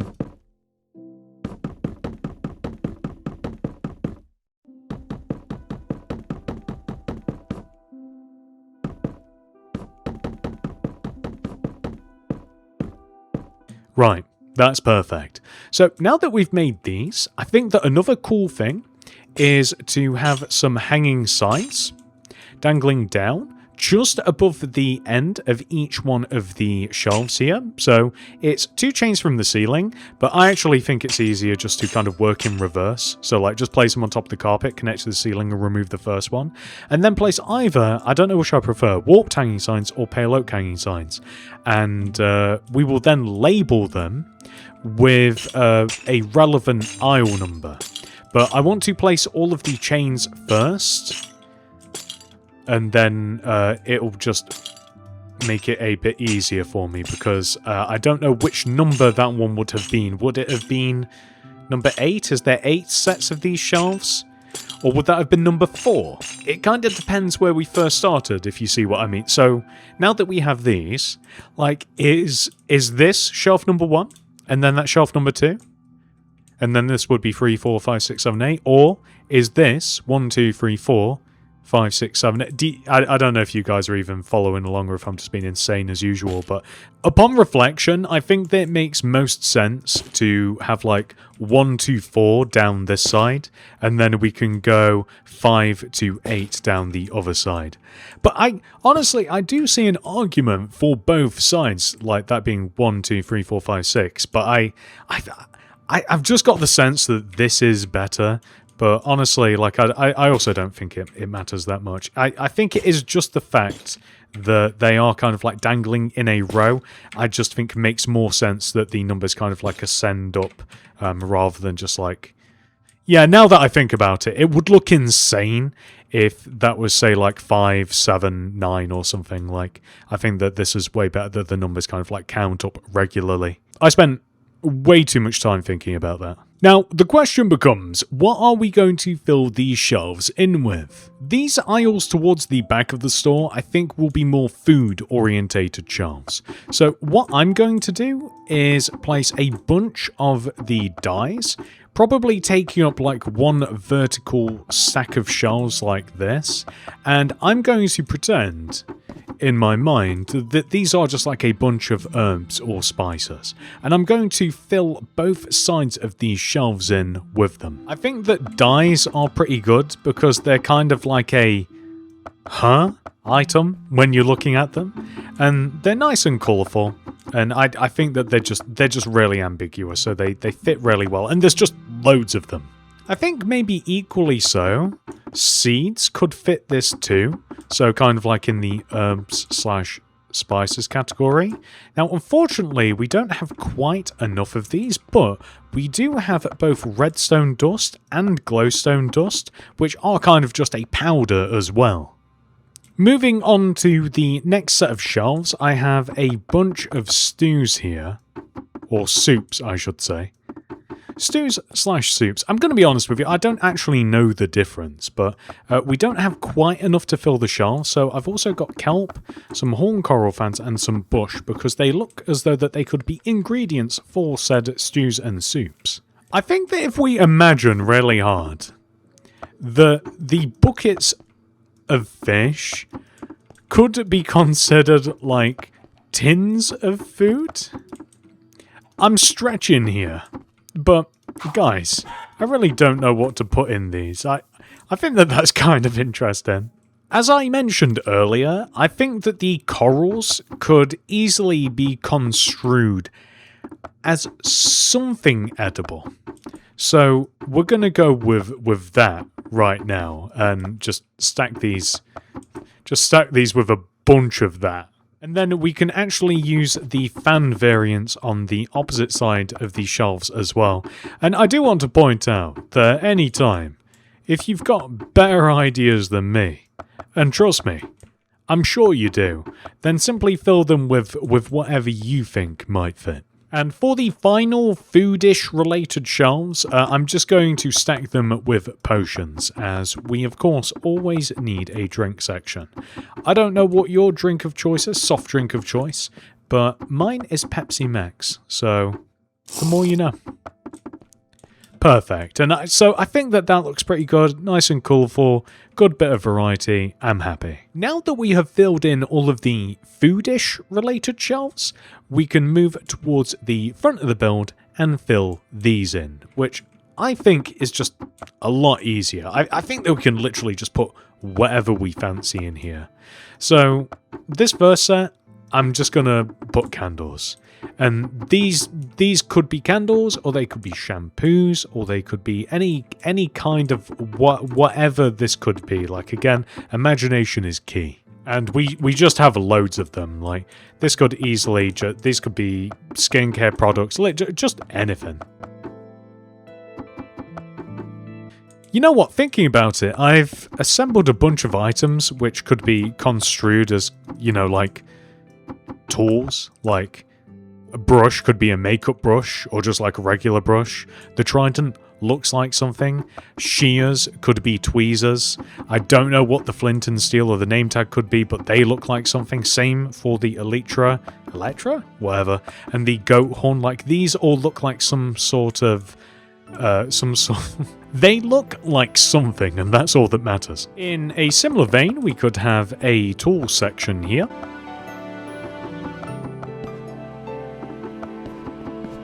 Utilizing just a bunch of different iron tools and weapons and some shields, and of course TNT, which you can buy from most supermarkets, most Walmarts actually. Maybe on this side we can have like a weapons slash utility set of shelves. Honestly, I'm not thinking too hard about all of this. I'm just stacking the shelves with stuff that kind of looks cool. And thinking about it, those would actually look cool in the clothes section too, so I might have to do something like that in the future. Here I'm just using a bunch of the tables, and I also have a bit of storage as well in the form of the chests and the barrels. We are really scraping the bottom of the barrel now. You know, I think that bundles would actually kind of fit here too.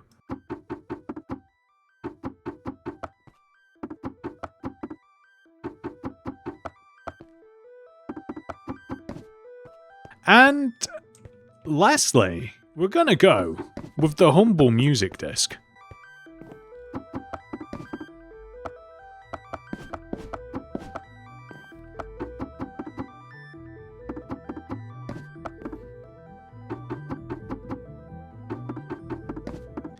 And now let's take a look at this. Honestly, that does look pretty cool. It kind of sort of makes me want to add even more shelves to this area. But the reason that I haven't is that I appreciate this kind of like wide open space as you walk in. Like I don't want to just like immediately be hit with shelves. We do have to build something here, however. Move all the way over to the back of these shelves. Count to the right and find the third block. 1, 2, 3. Place a brown shulker box and then an oak plank to the right. Extend forwards 2, 1, 2. Leave a gap of 1 and then place 3 oak planks. 1, 2, 3. Then we will place a daylight detector here and surround it with spruce sides. We'll do a similar thing over here, but we will place 2 of them.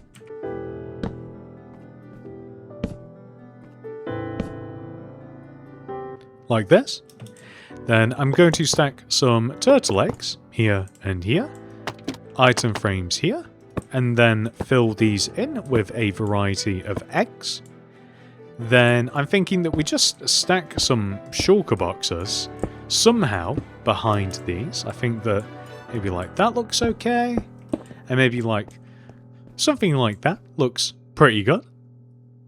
Then to the right of all of this, we want to count to the right of the daylight sensor.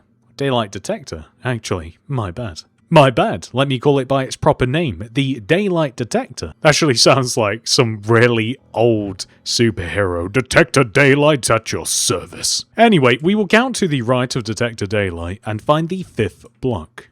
1, 2, 3, 4, 5. And we will place 3 oak planks. 1, 2, 3. Extend them back a row. Then leave a gap of 3. 1, 2, 3. And then make the same. So 3 oak planks, extend this way. We also want to do the same thing that way too. So we want to leave a gap of 3, 1, 2, 3, and then we want to have the same arrangement of planks. And then one more time, leave a gap of 3, 1, 2, 3, and then we will have the same arrangement of planks. We want to place flipped up spruce trapdoors surrounding each one of these planky areas.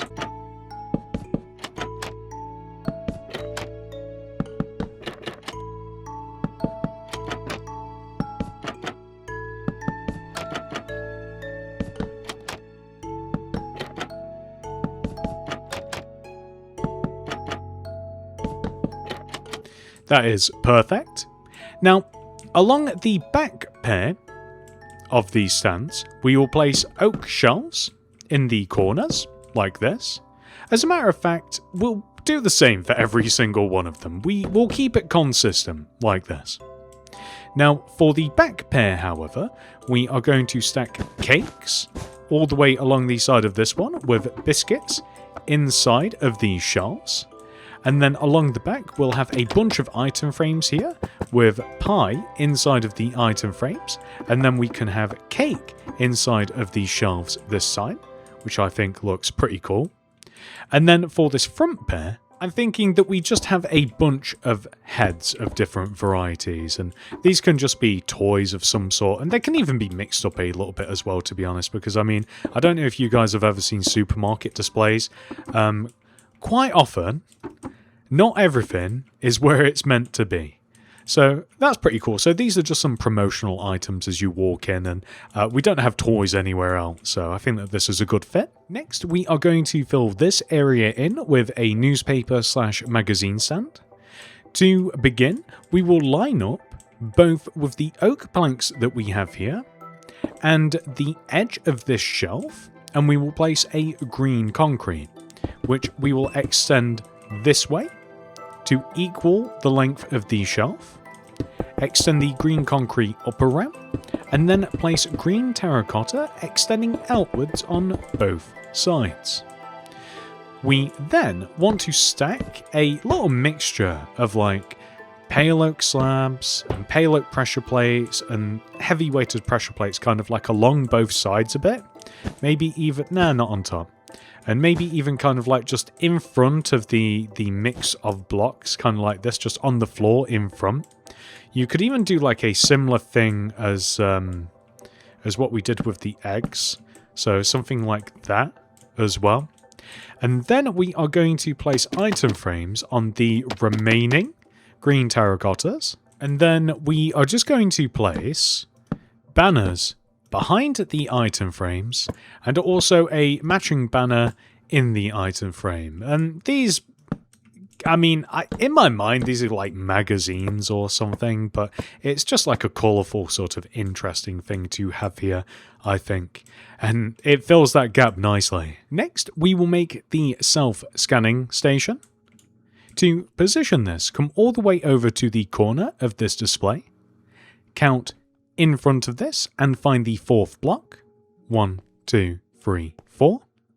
Place a row of 5 grey concrete. 1, 2, 3, 4, 5. Extending this way. Stack another row on top with upside down stone stairs in front of the bottom row. Polished andesite slabs on top of the grey concrete with the mirror banner that we have used multiple times now in front of the exposed grey concretes. We will then place item frames in front of these and pale oak signs in front of the stone stairs, just like this. We may even just wrap them around to the sides as well, just like so. Then throw down loom, open it up, light grey banner in there with grey dye, simply apply the ball draw pattern, which we will then place in the item frames facing this way. And there we go. I think that that looks pretty cool. I did even consider having another one of these, and we can just try all this. Let's have a look. So it'd go here, right? No. It'd have to go just off to the side. See, it's kind of, it'd be in the way if it wasn't there.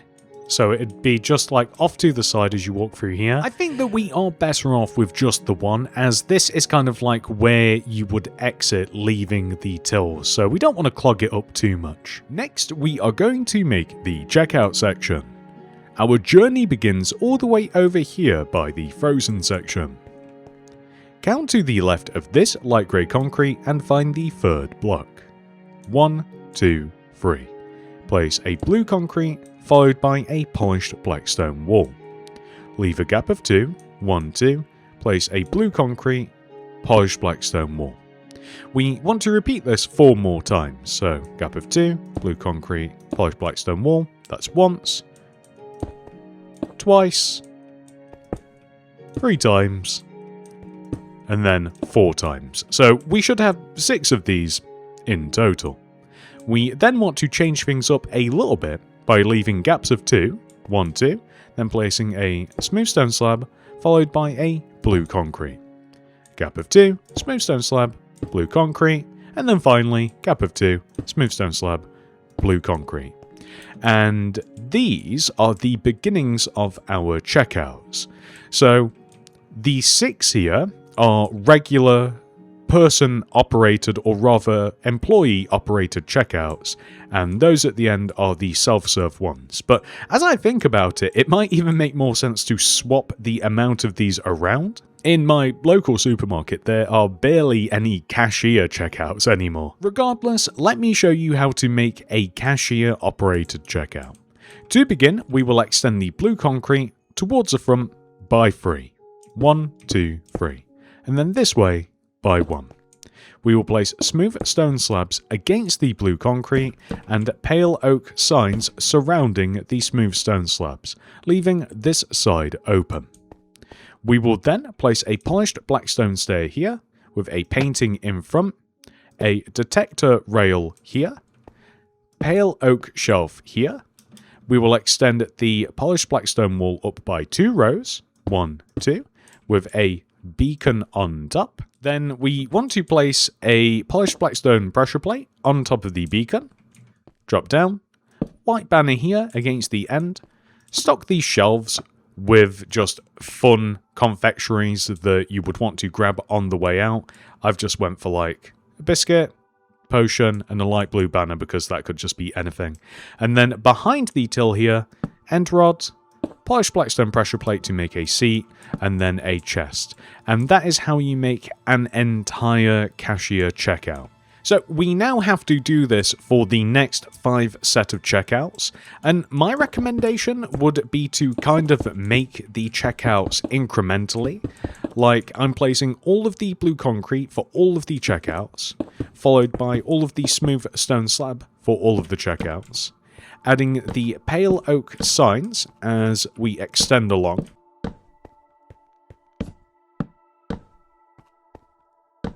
Then we can add the cash register and the paintings to it. We can add the detector rails as well. The white banners at the ends. We can extend the polished black stone walls up. And the beacons on top. Then I'm going to place all of the pale oak shelves,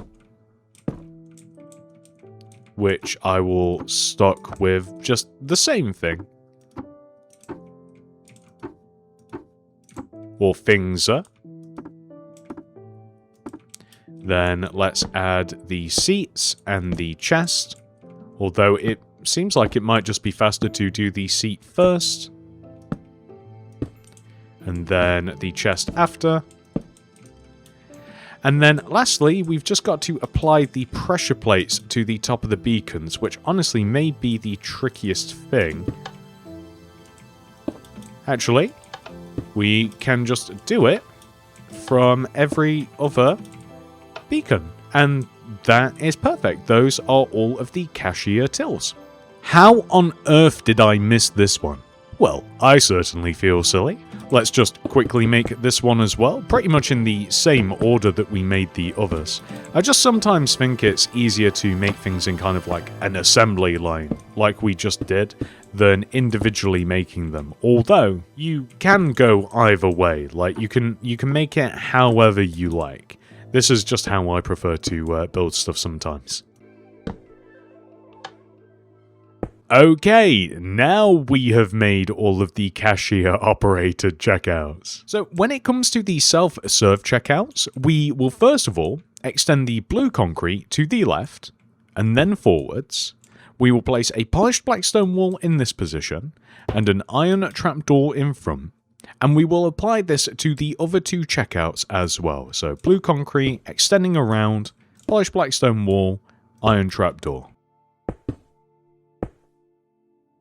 And we're just going to start off with this because I may be the worst tutorial maker in the world. We have to make another set of these, and to do that we simply leave a gap of one right of the blue concrete, then place a polished black stone wall, 2 blue concrete, smooth stone slab in front, blue concrete to the left, and then an iron trapdoor, just like this. So they are just one row away from each other. They are all identical. And when I said earlier that we really should have more self-checkouts than regular checkouts, it turns out that I guess I did think of that, and we kind of actually have the exact same amount. So that is what we want to have. That's perfect. And from here we can start adding some details to them. So we have to add an additional 2 polished black stone wall on top of every single polished black stone wall, like this. Then a beacon on top of each one of them. Next, we can add polished black stone stairs on top of each one of these, with a painting in front of the polished black stone stair. I actually wanted to use the mirror banner, but we can't then place a sideways detector rail in front of these, which is unfortunate because it would have looked pretty cool. We also want to add pale oak shelves to each one of the checkouts. And we want to stock these with our usual set of treats.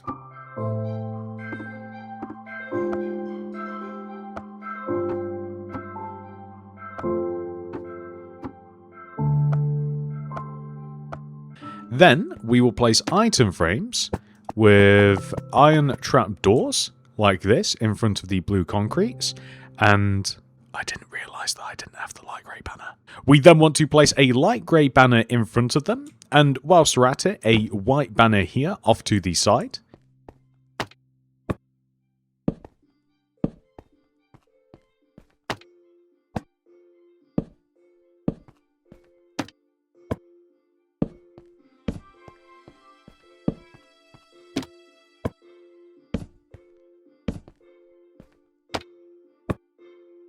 I think that that's the last one, and then all we've got to do is place all of the pressure plates on top of the beacons, and that will be everything.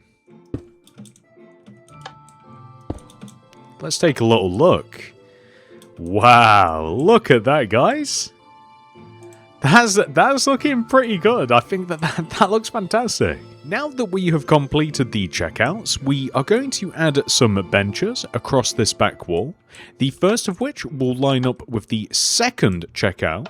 So 2 spruce stair here with flipped up spruce trapdoors either side.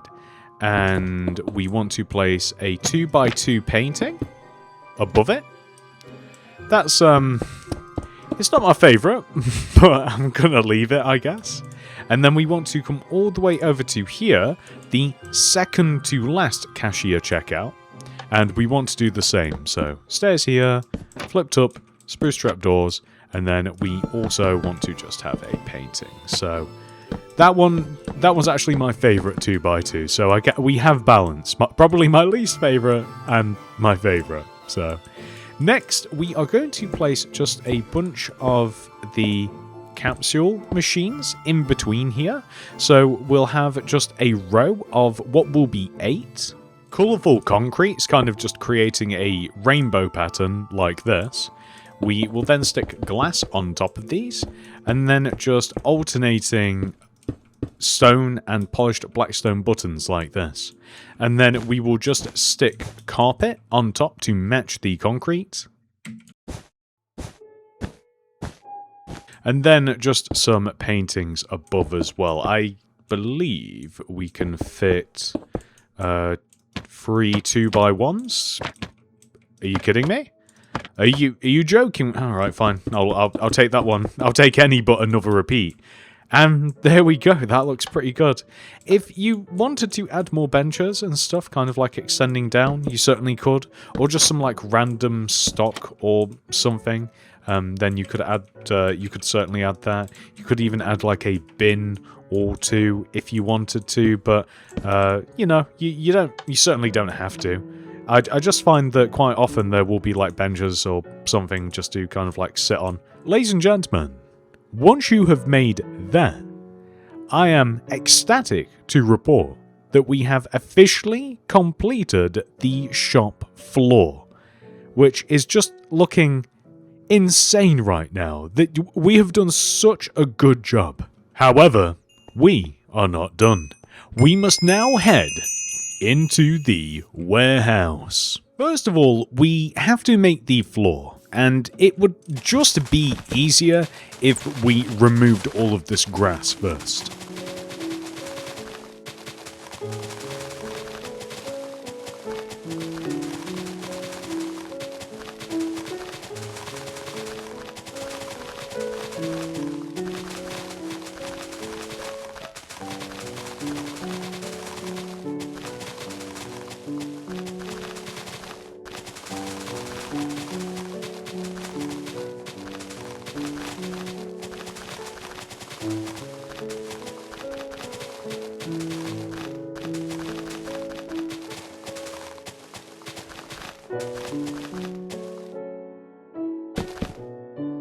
We will replace those doors in a moment, but first we are going to place 2 rows of smooth stone against the shop wall here.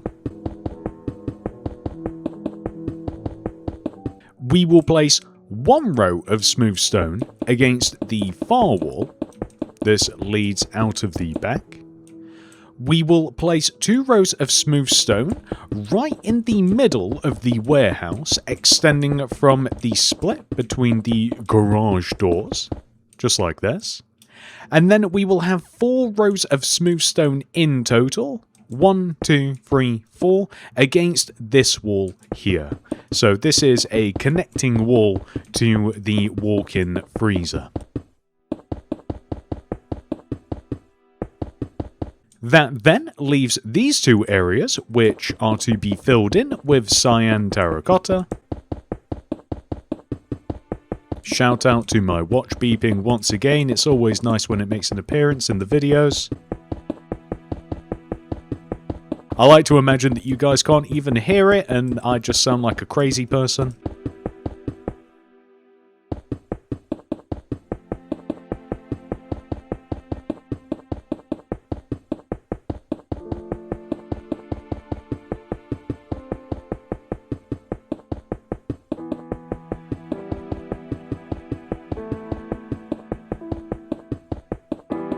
Perfect, so let's grab the doors now and we'll just stick them back on.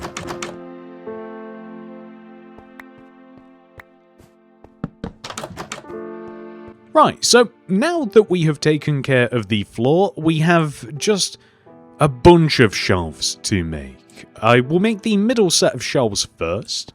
So basically, we'll leave a gap of 2 from these terracotta here, so 1, 2. And then we're just going to make the sort of standard spruce shelf. So 1, 2, 3 spruce trapdoors just stacked on top of each other.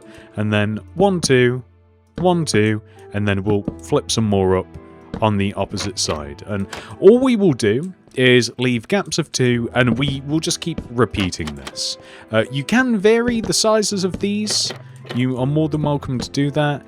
You can change the material. You can do whatever. It doesn't matter too much in here. Like, it's meant to be a little bit chaotic in the warehouse, I think. As long as you just have like a good amount of shelves, I think that everything's all good. Something that I did consider though, now that we're at the end, and you will notice that like we reached the end perfectly. I did consider like double lining these shelves, so to speak. Well, I messed that up. Like adding... What's going on? There's too many trapdoors. I did consider doing this along the middle, but I'm going to be honest with you. There's just something... I don't know. I kind of prefer this, but I'll tell you what we could do though. What if we did this to every other shelf? This is a perfect example of it not mattering that much what we do here. Like, as long as you're kind of happy with it, I think that's kind of interesting, right? Maybe we'll just do that. Okay, So now that we have done that, let's work on this wall. So this is the adjoining wall to the supermarket. We are going to line up with this shelf right here, and we are going to place 2 spruce planks against this wall. So this lines up with the center of the shelves, right? And we're going to stack spruce trapdoors 4 rows high this time. It may even be easier to place something to place the trapdoors against, and then that way we can just get the perfect height. There we go. So we'll remove all of these. We'll connect them together at the top because that looks clean. Here, and then here, just like this. So, or maybe we could leave like the top open, kind of like that. No. Maybe something like this, and then we can just stack this with item frames.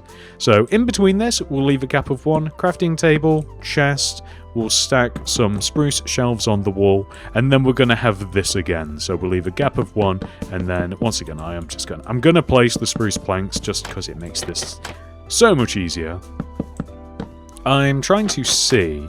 I think that there's a reason. So yeah, we're going to place slabs underneath here. So this is as high as we can place the trapdoors. I think that that's why. So maybe we'll do that there.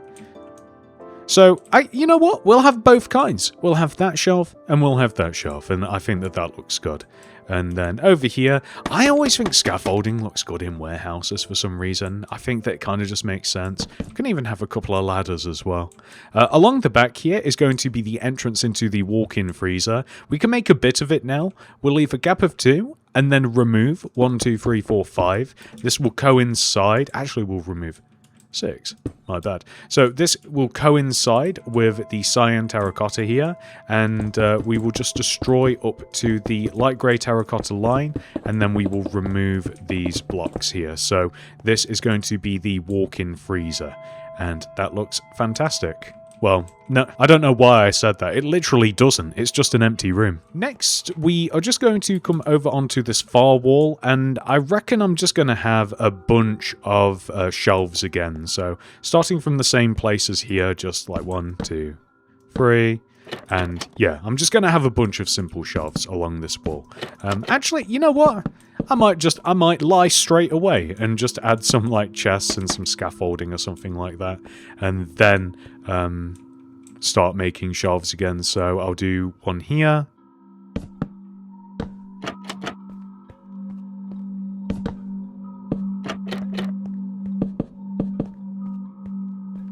Does that even line up? Yes, it does. I thought I kind of panicked then for some reason. I thought I placed it in the wrong way. Yeah, that's perfect. So there we go. That's looking good. And we can just add some ladders over here in here. We can, whilst we've got chests and crafting tables and stuff, we can just add some of these to these shelves. I think that chests would be the most prevalent thing in the warehouse, just boxes essentially. Shulker boxes would also work nicely too. And I think across the back here we can have some more like shelves, and again crafting table. Just this sort of stuff, just random stuff kind of like piled about. Next, let's take care of the roof. So, first of all, we are going to add an additional layer of smooth sandstone here, just to smooth this wall out. And then we are going to add some polished andesite slabs like this to kind of smooth out the roof a little bit. I'm not even certain that this is better. Shall we can compare, luckily. So that side versus that. Nah, that definitely looks a bit more refined, doesn't it? Or maybe like this. Maybe, what about this? This might look a little bit better. I don't know why I've always got to experiment during a tutorial. Yes, okay, there we go. So I want to remove this now. And then I think, yeah, that's the way to go. That's perfect. In the corner here, we are going to have a light switch, which is a couple of polished off wall, light grey concrete, leather. Maybe we'll move it over 1. That looks ridiculous there. So 2 polished off wall, light grey concrete, and then a leather. And that can operate either the lights or it can operate the doors, you know, whatever it is you'd like to think that it does. Maybe we could add it here. Is this going to look stupid? Another one there. Is that a bit too much? Do you know what? It might be the presence of the wall. We could add iron bars. We could even extend that. And then we could add a button, although we can't because that's in the way. An item frame might look good though. Maybe like an item frame with a button in it. So that could look like, say, that could be the lights and that could be the garage door openers or something like that. We do have to add some lights as well, which is something that I haven't forgot about in the main store, by the way. But I'm thinking that for the lighting situation, there's not really like a middle of these roads. So I'm thinking that maybe like here, right? So at the end of the road, 1, 2, 3 rows in, 1, 2, 3 rows in here. I'm thinking maybe this is where we can start the lights. So we'll just have rows of 2 end rods dangling down, iron trapdoor, and then we'll have rows of 6 in total. So 1, 2, 3, 4, 5, and then a couple of end rods extending up. Then a gap of 2, and then 1, 2, 3, 4, 5, 6, just like this, and then a couple of end rods extending up. And I think that this will be a sufficient amount of light. That looks, yeah, that looks pretty good. And then that way, the reason that we've done it that way is the light goes from this shelf to this shelf, split this shelf to this shelf, just in case you were wondering like what the logic was there. Which I'm sure that sometimes you guys are watching this, it's like, why would we do that? But anyway, so trapdoor, 1, 2, 3, 4, 5, end rods, gap of 2, 1, 2, 3, 4, 5, 6 trapdoors, 2 end rods extending up, and that's perfect. So I think the lighting situation is good. The last little thing that I might want to add in here is just like some paintings, kind of like maybe on the walls, wherever we might be able to get them. So maybe like here, and maybe like one here, for example, just to kind of like, I don't think that there's that many places for them, so that might actually be it.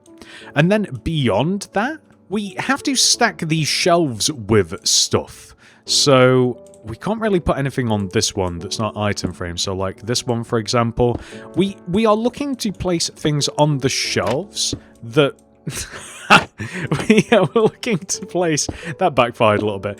We are looking to place stuff on the shelves that are in the store, right?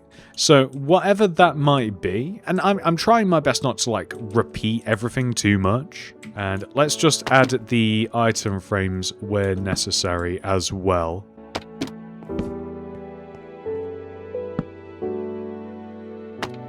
Okay, well, that doesn't work. What about here? Can we place them? We can! Okay, perfect. Nope.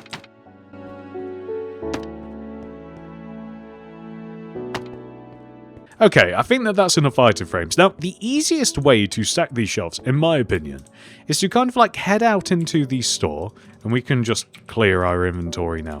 We can head out into the store and just grab stuff from the store, and we can just literally throw it on the shelves in there. So that's exactly what I'm doing. And I'm actually trying to focus on non-food, or at least non-refrigerated food items right now. So anything I can find that doesn't fit that bill, or does fit that bill, however we make that sentence correct. And this should just be enough to fill the shelves with stuff now. So of course, it doesn't matter if we do keep like repeating certain items and what have you. Maybe we could even place like a bed on here. That's actually taken up a lot of space. But yeah, just fill the shelves with stuff that we have taken from the shop floor. I think that we've actually done it already, which, I mean, we actually didn't need all of this. Would it make sense to have kind of like just some like random items kind of like about the place? I think they would. I think it would make sense to have some hard hats and like a vest in some of these shelves. So any kind of like safety equipment, maybe even like boots as well, I think would make sense. And now that we've done that, we've actually completed the warehouse. I'm going to be honest, that kind of snuck up on me. I thought that we had more to do in here. Next, let's focus on the walk-in freezer. Step 1, we have to remove all of the grass inside of this room.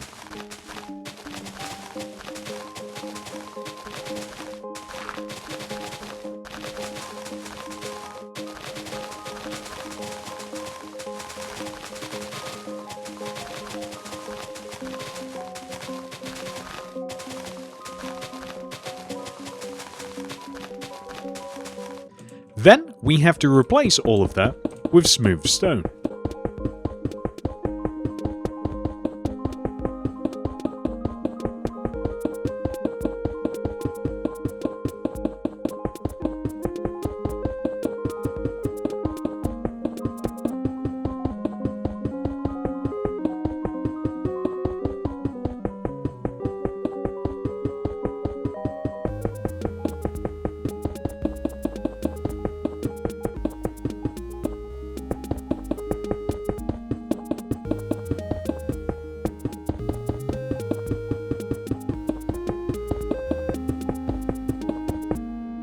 Then we have to line the walls with a mixture of cyan, terracotta, and light grey concrete, like this. So we are just going to do that, I guess.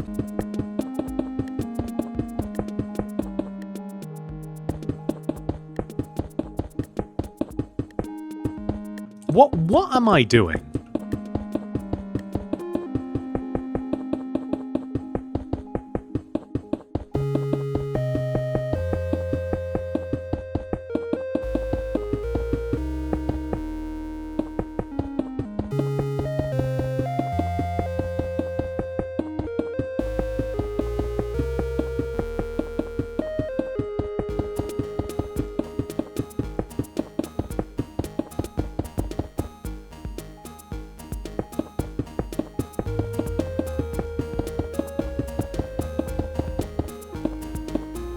I think that we should add a block of iron ceiling.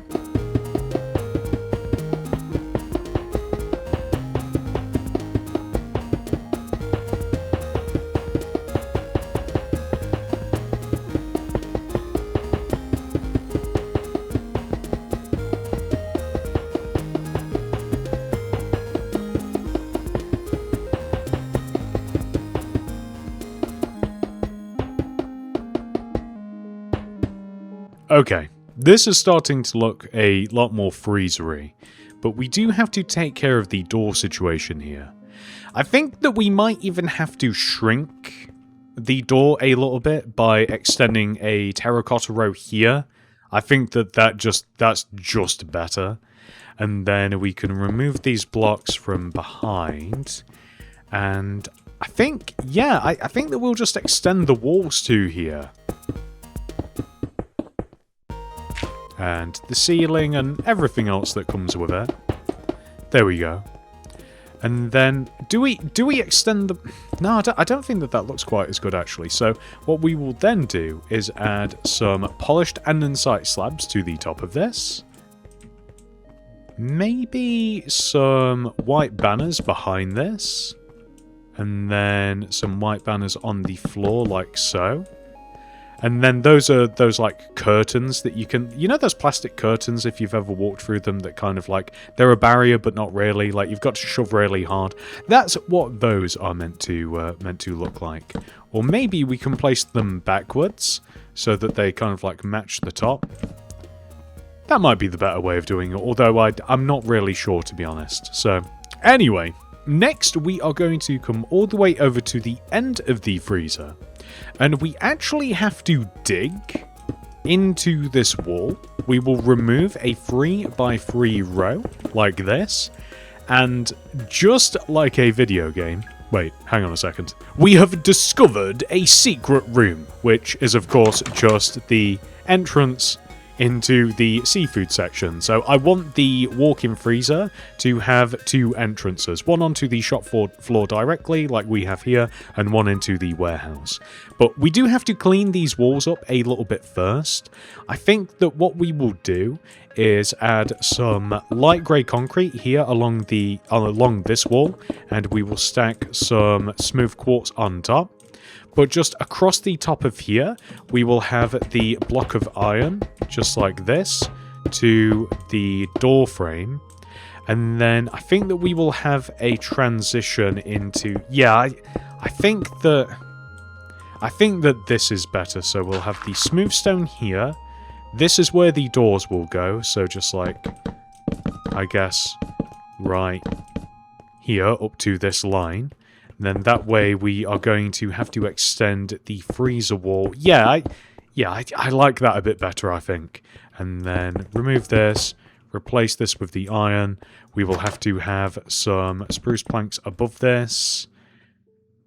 Maybe we have some polished andesite just to cover up the transition a little bit.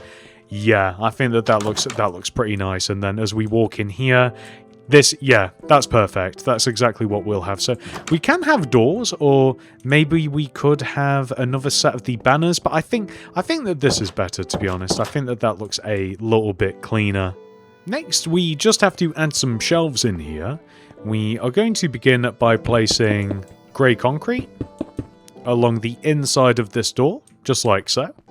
And then we will place rows of 1, 2, iron trapdoor like this, and then grey concrete. 2 iron trapdoors, grey concrete, just extending all the way over to the end until we reach like a natural conclusion. I think that we've reached that, actually. And then we can just extend these either up to the ceiling, or maybe just a couple of rows up. I think up to the ceiling might be better. And then we can add the trapdoors here. And then this is pretty cool because we can then actually have item frames here, like this. So we can have like 2 rows of item frames. And then we can have solid blocks on top. And then we can kind of just have like random stuff kind of like stacked like in the corners like this. And, we should make the other side of the shelves. So on this other side, just rows of 2 iron trapdoor, and then grey concrete, until we just reach like a natural conclusion. We will eventually reach the end of the room. And, we'll just leave it like that. So we'll leave a little gap at the end here. And we could even stack these in kind of like the opposite way. Again, everything is all changeable. Like, there's no reason why everything has to be the same. And then, we can't place them, but that's perfectly fine. So maybe we can have, like, a bunch of placeables. Yeah, that's perfectly fine. Or these ones could be the shorter ones that we talked about. So we could definitely do that. Does it look better this way? Probably not. I think it might actually look better, like if we had the setup like this actually. So I think I will change it. You don't always have to just make it different for the sake of being different, to be honest. Like, sometimes I think that is just better, like, a certain way. And then over here in this corner, we can have, like, scaffolding, and we can have barrels stacked up. And at the end here, I was thinking maybe we could stick a loom in the wall, because it kind of looks as though that's like the air conditioning or the like freezer system. Maybe we could even stick like a button next to it or something like that. I think that might look a little bit cool. And then that might actually be it for like all of the debris. And if you want to make this place look a little bit more atmospheric, you can have like a campfire every so often and a smooth stone. This does make a bit of racket, and you probably don't want to place too much of this. 2 of them is probably legit fine. And if you do want to add any light, then you'd probably do it right in the middle of the ceiling. And you may want to stick like, I think this is the middle. You may want to stick like 1 here, and then maybe like 1 here, and then maybe say like 1, 2, 3, 4. Maybe like 1 here or something. Nah. That's not spaced very well. So actually I'll line up with here, here, here. I think I'll just line up with all of the, like, the middles of these shelves, and then we'll have just, like, a big gap at the end. Yeah, I think that that looks pretty good. And if you think that's too much, remove every other one, and I think that that's probably the right amount. So now it just comes down to, like, what are we going to place in here? And the answer to that is quite simple. We will just come to the fresh section here, and we'll just grab everything that we see, and we will stick it in the item frames. Grab a bunch of these cheeses, but not too many, because I don't think that there's actually that many item frames to fill. Gonna make sure to grab all of this as well, and some of the fish. This might actually do it. So I'm going to stick, like, just... I think that I'm just going to focus on one thing per set of shelves, just like this. Would it look cool to have, like, the mushrooms in pots on the top? That might actually be kind of cool. I've just got rid of the pot. I don't know what to do here for the carrot. You can't put a carrot in a pot, can you? Nah, I didn't think so. That's unfortunate. We'll put something else in there, though. That's perfectly fine. We will find something to stick in the upper shelf. I think we'll have just, like, a load of milk as well. I guess that we've actually not got as much room in here as I first thought. Maybe I should even split these into two, actually. Or something, like, maybe I'll do this, and then maybe we'll just have, like, just meat here. I guess I didn't plan it out very well, but, there's not even, like, any... Unless we remove some of what we've already placed, maybe we'll have to place it on this side, like, double this up as, like, fish, but it turns out that very few items actually go a long way, and this actually looks really cool. Like... if you wanted to, like, on certain shelves, maybe like these ones, you could stack them a bit higher and then add more item frames and then stuff on them, if you did want to. But I'm not certain that that's even better. But let's just do it anyway. I think it's kind of cool to have the little bit of variation. We could dabble with doing that. That might look good. I'm not certain it'd look as good on that side. Does that look... I think I'm being too nitpicky. I think that looks pretty cool. And you know what, guys? Now that we've done that, we have actually completed the entire walk-in freezer and the warehouse. Which means that it is time for us to head all the way to the very end of the store, and I'm going to fly, otherwise it will take forever. We will head through this double door right here, which is already open for some reason, into the staff room. First of all, the walls need a little work. That might be an understatement. Step 1, we will place a layer of light grey concrete extending back from left and right of these doors. The light grey concrete on the right will extend to this outer wall and then along to the back wall, whereas the light grey concrete here on the left will extend around the spruce planks, ultimately ending up connecting to the back wall as well. We will then stack 3 rows, 1, 2, 3, of smooth quartz block on top here, and then a white concrete on top of that, which we will now just spread onto the rest of the light grey concretes. I think that I will do the smooth quartz first and then the white concrete after. We do also just want to connect across the top of the door, although I think that I might leave the spruce planks alone, so that it kind of like matches the outside.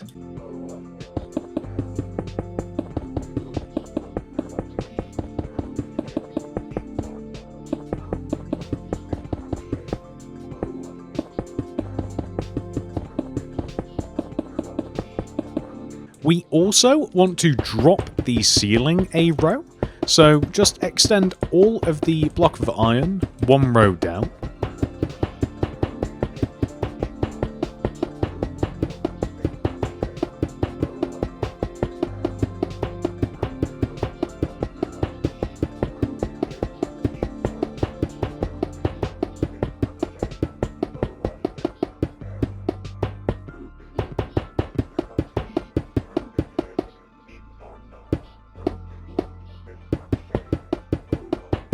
That was a weird angle. Now that we've done that, we can actually exchange this wall for one that looks like this. So we'll just start with the bottom. We'll knock the bottom out so that we maintain where the wall is, and we will place a row of light grey concrete. But then after that, we can just remove every other block of the wall, and we will turn it into the same mixture of smooth quartz and white concrete that we have just left and right of us. I'm going to try and cleanly place all of the smooth quartz block in rows of 3. I've kind of already failed, and I've removed some of these stone slabs there. This is not going well, but this is what we want to have, which is perfect.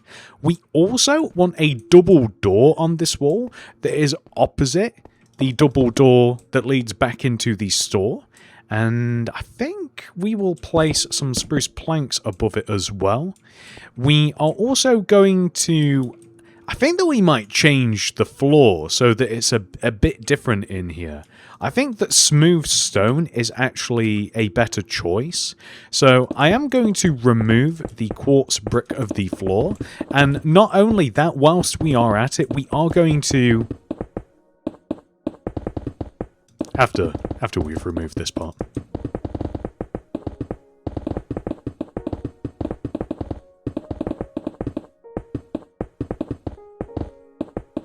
Head into the back here, where we will remove all of this grass.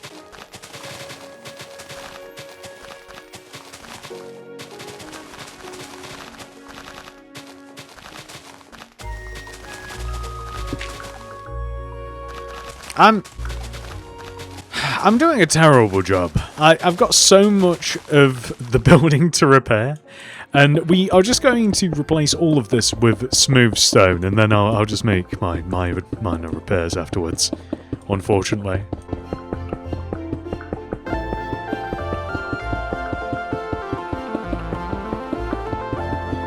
Oh, we do also just have to knock that out as well. What is going on, guys?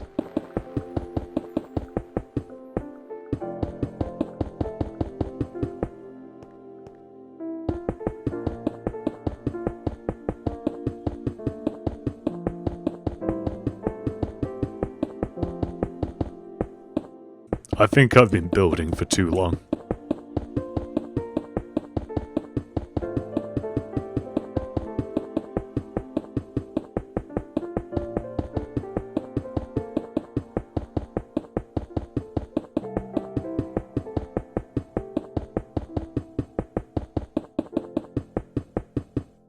Perfect. So now that we have made the floor, I am just going to fix all of this. And the ceiling too. Okay, and we'll move into here after, but let's stick the doors on. That's perfect. So now this is the actual staff room, the break room, I should say. The first thing we will add is a few vending machines. So leave a gap of 1 here and place 2 red concrete, gap of 1, 2 blue, gap of 1, 2 blue. We will extend the left concretes up by 2. Remove the smooth quartz block in the wall to the right of these, replace them with bookshelves, stick glass in front of said bookshelves with stone buttons to the side, and then just match some carpet on top. You could even have a different colour of vending machine there, but I thought for some reason 2 blue, 1 red sort of worked nicely. We'll leave a gap of 1 on this wall and remove a 2 by 3 row just like this. We'll place 2 rows of bookshelves at the base and then some chiseled bookshelves at the top. We'll then leave a gap of 1 and place a row of light grey concrete extending across this wall. Then we will place 2 black concrete here and 2 black concrete here with paintings in front of the black concrete. We will then leave a gap of 1 and place a spruce fence with a spruce stair here. Gap of 1, spruce stair facing this way, fence this way, stair this way, just like so. And we will extend the stairs and the fence 1 row across. We will then leave a gap of 1 and then we will copy what we have done. So we're just making a bunch of seating. And then we'll leave another gap of 1 And then we will have just a singular set of stairs / fence, just like this. And we will place brown carpet on top here. And if you're so inclined, you can... I keep forgetting the fence for some reason, but this is how it looks. And if you're so inclined, you can stick something on this wall, but I've opted not to be quite honest. Now, this wall, however, we will add a lime concrete, light blue concrete, and a cauldron, and a couple of oak trapdoors, maybe one of them flipped up on top of the concretes. Next, we will focus on this back wall, where we will place 2 rows of 3 block of iron in the corner, with an iron bar here, a light grey concrete to the right, replace this smooth quartz with a black concrete with the mirror banner in front and an item frame in front of that, cauldron here, lever above it, 3 light grey concrete to the right, we will stick a rail here, then a brewing stand here, flower pot here. We are going to remove and replace the quartz block with chiseled bookshelves above this. And I was thinking maybe we could even like have a pale oak shelf or something just in the middle. Or maybe like a couple to the side here, or maybe just one. Something like this I think looks quite utilitarian. And not only that, I do want to add a clock in here too, which is made by Throwdown Loom, white banner. We apply white banner, black dye, apply the fast pattern, followed by the pale pattern, put white dye in there, apply the base, paled extra pattern. You can leave it like that, or alternatively, you can give it a border. Now, black dye isn't usually the way to go, but I kind of just want a black border, but grey might have even worked a little bit better. But you know what? We could even... That might look a little bit better. We can put that back in there and add a whiteboard drawer. And then we have 2 different options, actually. I still think I like that one better, but you know what? We'll go for that just because. Anyway, this is the break room, pretty much complete. Feel free to add more stuff to it, but I actually kind of like it like this. But there are certainly some options to add stuff maybe on that counter space over there, or maybe even the walls. Next, we are going to head into... I don't really know what to call it other than like the changing room / cloakroom, maybe? Anyway, step 1, we are going to place a layer of light grey concrete along the entire base of the wall, just extending all the way around, connecting back to here. We will then place 3 rows of smooth quartz block on top, and then after that the white concrete. I'm sure that you guys know the drill by now.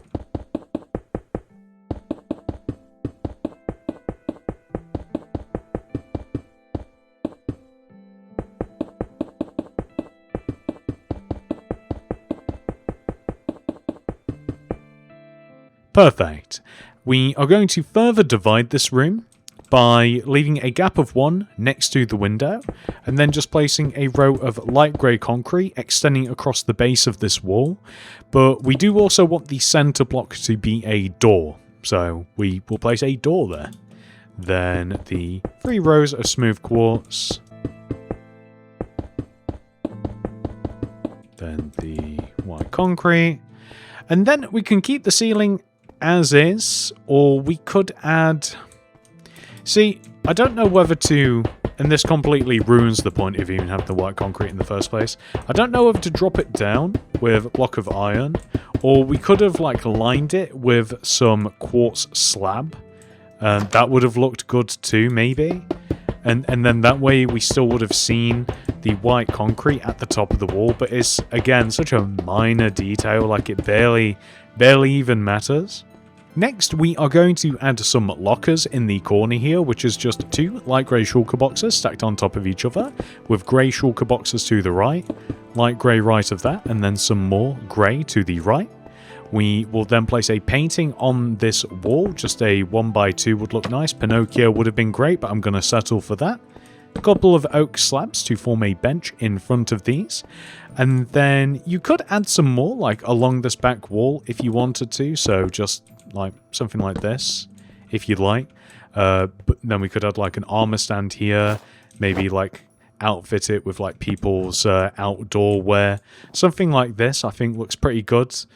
I wouldn't add too much more to this room. Finally, we have the bathroom, which I'm just going to label with a pale oak sign that just says like toilets. And I guess that this is both a male and female bathroom, because there is but not really enough room to have two of these. So in here, we will stick an upside down smooth quartz stair in the corner, oak plank to the right, upside down stair, oak plank to the right. We will extend the planks both up and forwards, stick spruce trapdoors on top of the stairs with spruce doors in front. We'll do the exact same thing on the opposite side, except I'm going to expedite the process ever so slightly. Perfect, so we have a bunch of stalls. We can have a urinal in the corner, which is just a smooth quartz stair with an iron bar on top. Maybe we could even stick it like very much in the corner so that it doesn't grip quite as much. Maybe it can go up. Yeah, just one row high I think is probably best. And then on this wall here, we are going to have a hand dryer in the form of a smooth quartz stair, pale oak sign here, stone button underneath, and then a flower pot. And then we will extend these 3 light grey concretes forwards. We will then place the mirror banner that we have been getting a lot of mileage out of right here in the middle. Lever underneath it, item frame here, candles here, and ladies and gentlemen, with that last detail added, we have completed the final room of our Walmart. However, before we wrap this up, I do have a few suggestions on what you can add to the build to maybe further enhance it. You may have already noticed that I have added some hanging lights around the build, some here above the produce section, a bunch here in the middle of the store, centered in between the aisles and also just on the outsides of them. They are all made in the same way, however some of them are a little longer than others. I have tried to emulate more of an industrial, commercial, supermarket style light, and I do think that they look pretty good. There is also this anomaly in the corner of the store. We added a door here earlier with the purpose of having like a staff-only exit, but I decided to kind of just turn it into a little mini storage room, which I would certainly suggest doing yourself as well, unless you would just like this emergency exit door, but I don't see the point, to be honest. I would also consider adding lighting into certain parts of the build, especially if you aren't using a light command, just like sea lanterns in the ceiling or whatever your light block of choice is, or maybe even a regular light like this one, just goes a long way. And you can even be a bit cheeky and you can add sea lanterns behind the polished blackstone stairs for the fridges, and you could even add some inside of the freezers as well, maybe like on that back row there, like where we have the frozen chicken. This unfortunately won't be enough to naturally light the store, but it certainly does feel cool and atmospheric once the light blocks on in here. This actually gives the feel that the store is actually like closed. It's a cool feeling. Let's just put that back. Lastly, I would recommend adding some vehicles to the store. I have a tutorial on this channel in which I show you how to make 10 vehicles that every single city should have, which includes every single one of these builds that you can see in front of me now. Some of these, of course, would not fit the build, like the helicopter, for instance. But that video is a great place to learn where you can build some of these vehicles that you can apply to your Walmart, such as adding both cars to the customer car park and the staff car park. If I wasn't so lazy, I would also add motorcycles, pickup trucks, and maybe even the odd box truck in there too. I would also recommend adding bicycles to the bike racks. You can even use that tutorial to make this lorry right here. Simply recolor the orange terracotta to light blue concrete, steal the banners from the side of the building and apply them here, which actually we could then open this garage door and stick a forklift in here as well. to help unload the lorry. We could even stick one outside as well if we wanted to. I almost forgot about this. I chose to add some aircon units / refrigeration units. I don't know what to call these things. And a little bit of ductwork to the roof above the frozen section and the fridge section. I chose not to go too crazy with this, but I know it's up here and I enjoy the detail, but it's very minor. Feel free to add it or don't, it's up to you. And with that, ladies and gentlemen, we have officially completed the longest tutorial on this entire channel. However, this video is not over. We must now add our Walmart into our city. Guys, we have a minor predicament. I don't know where to put it. Part of me wants to place it in the new modern section of the city, but it doesn't really fit here, both literally and aesthetically.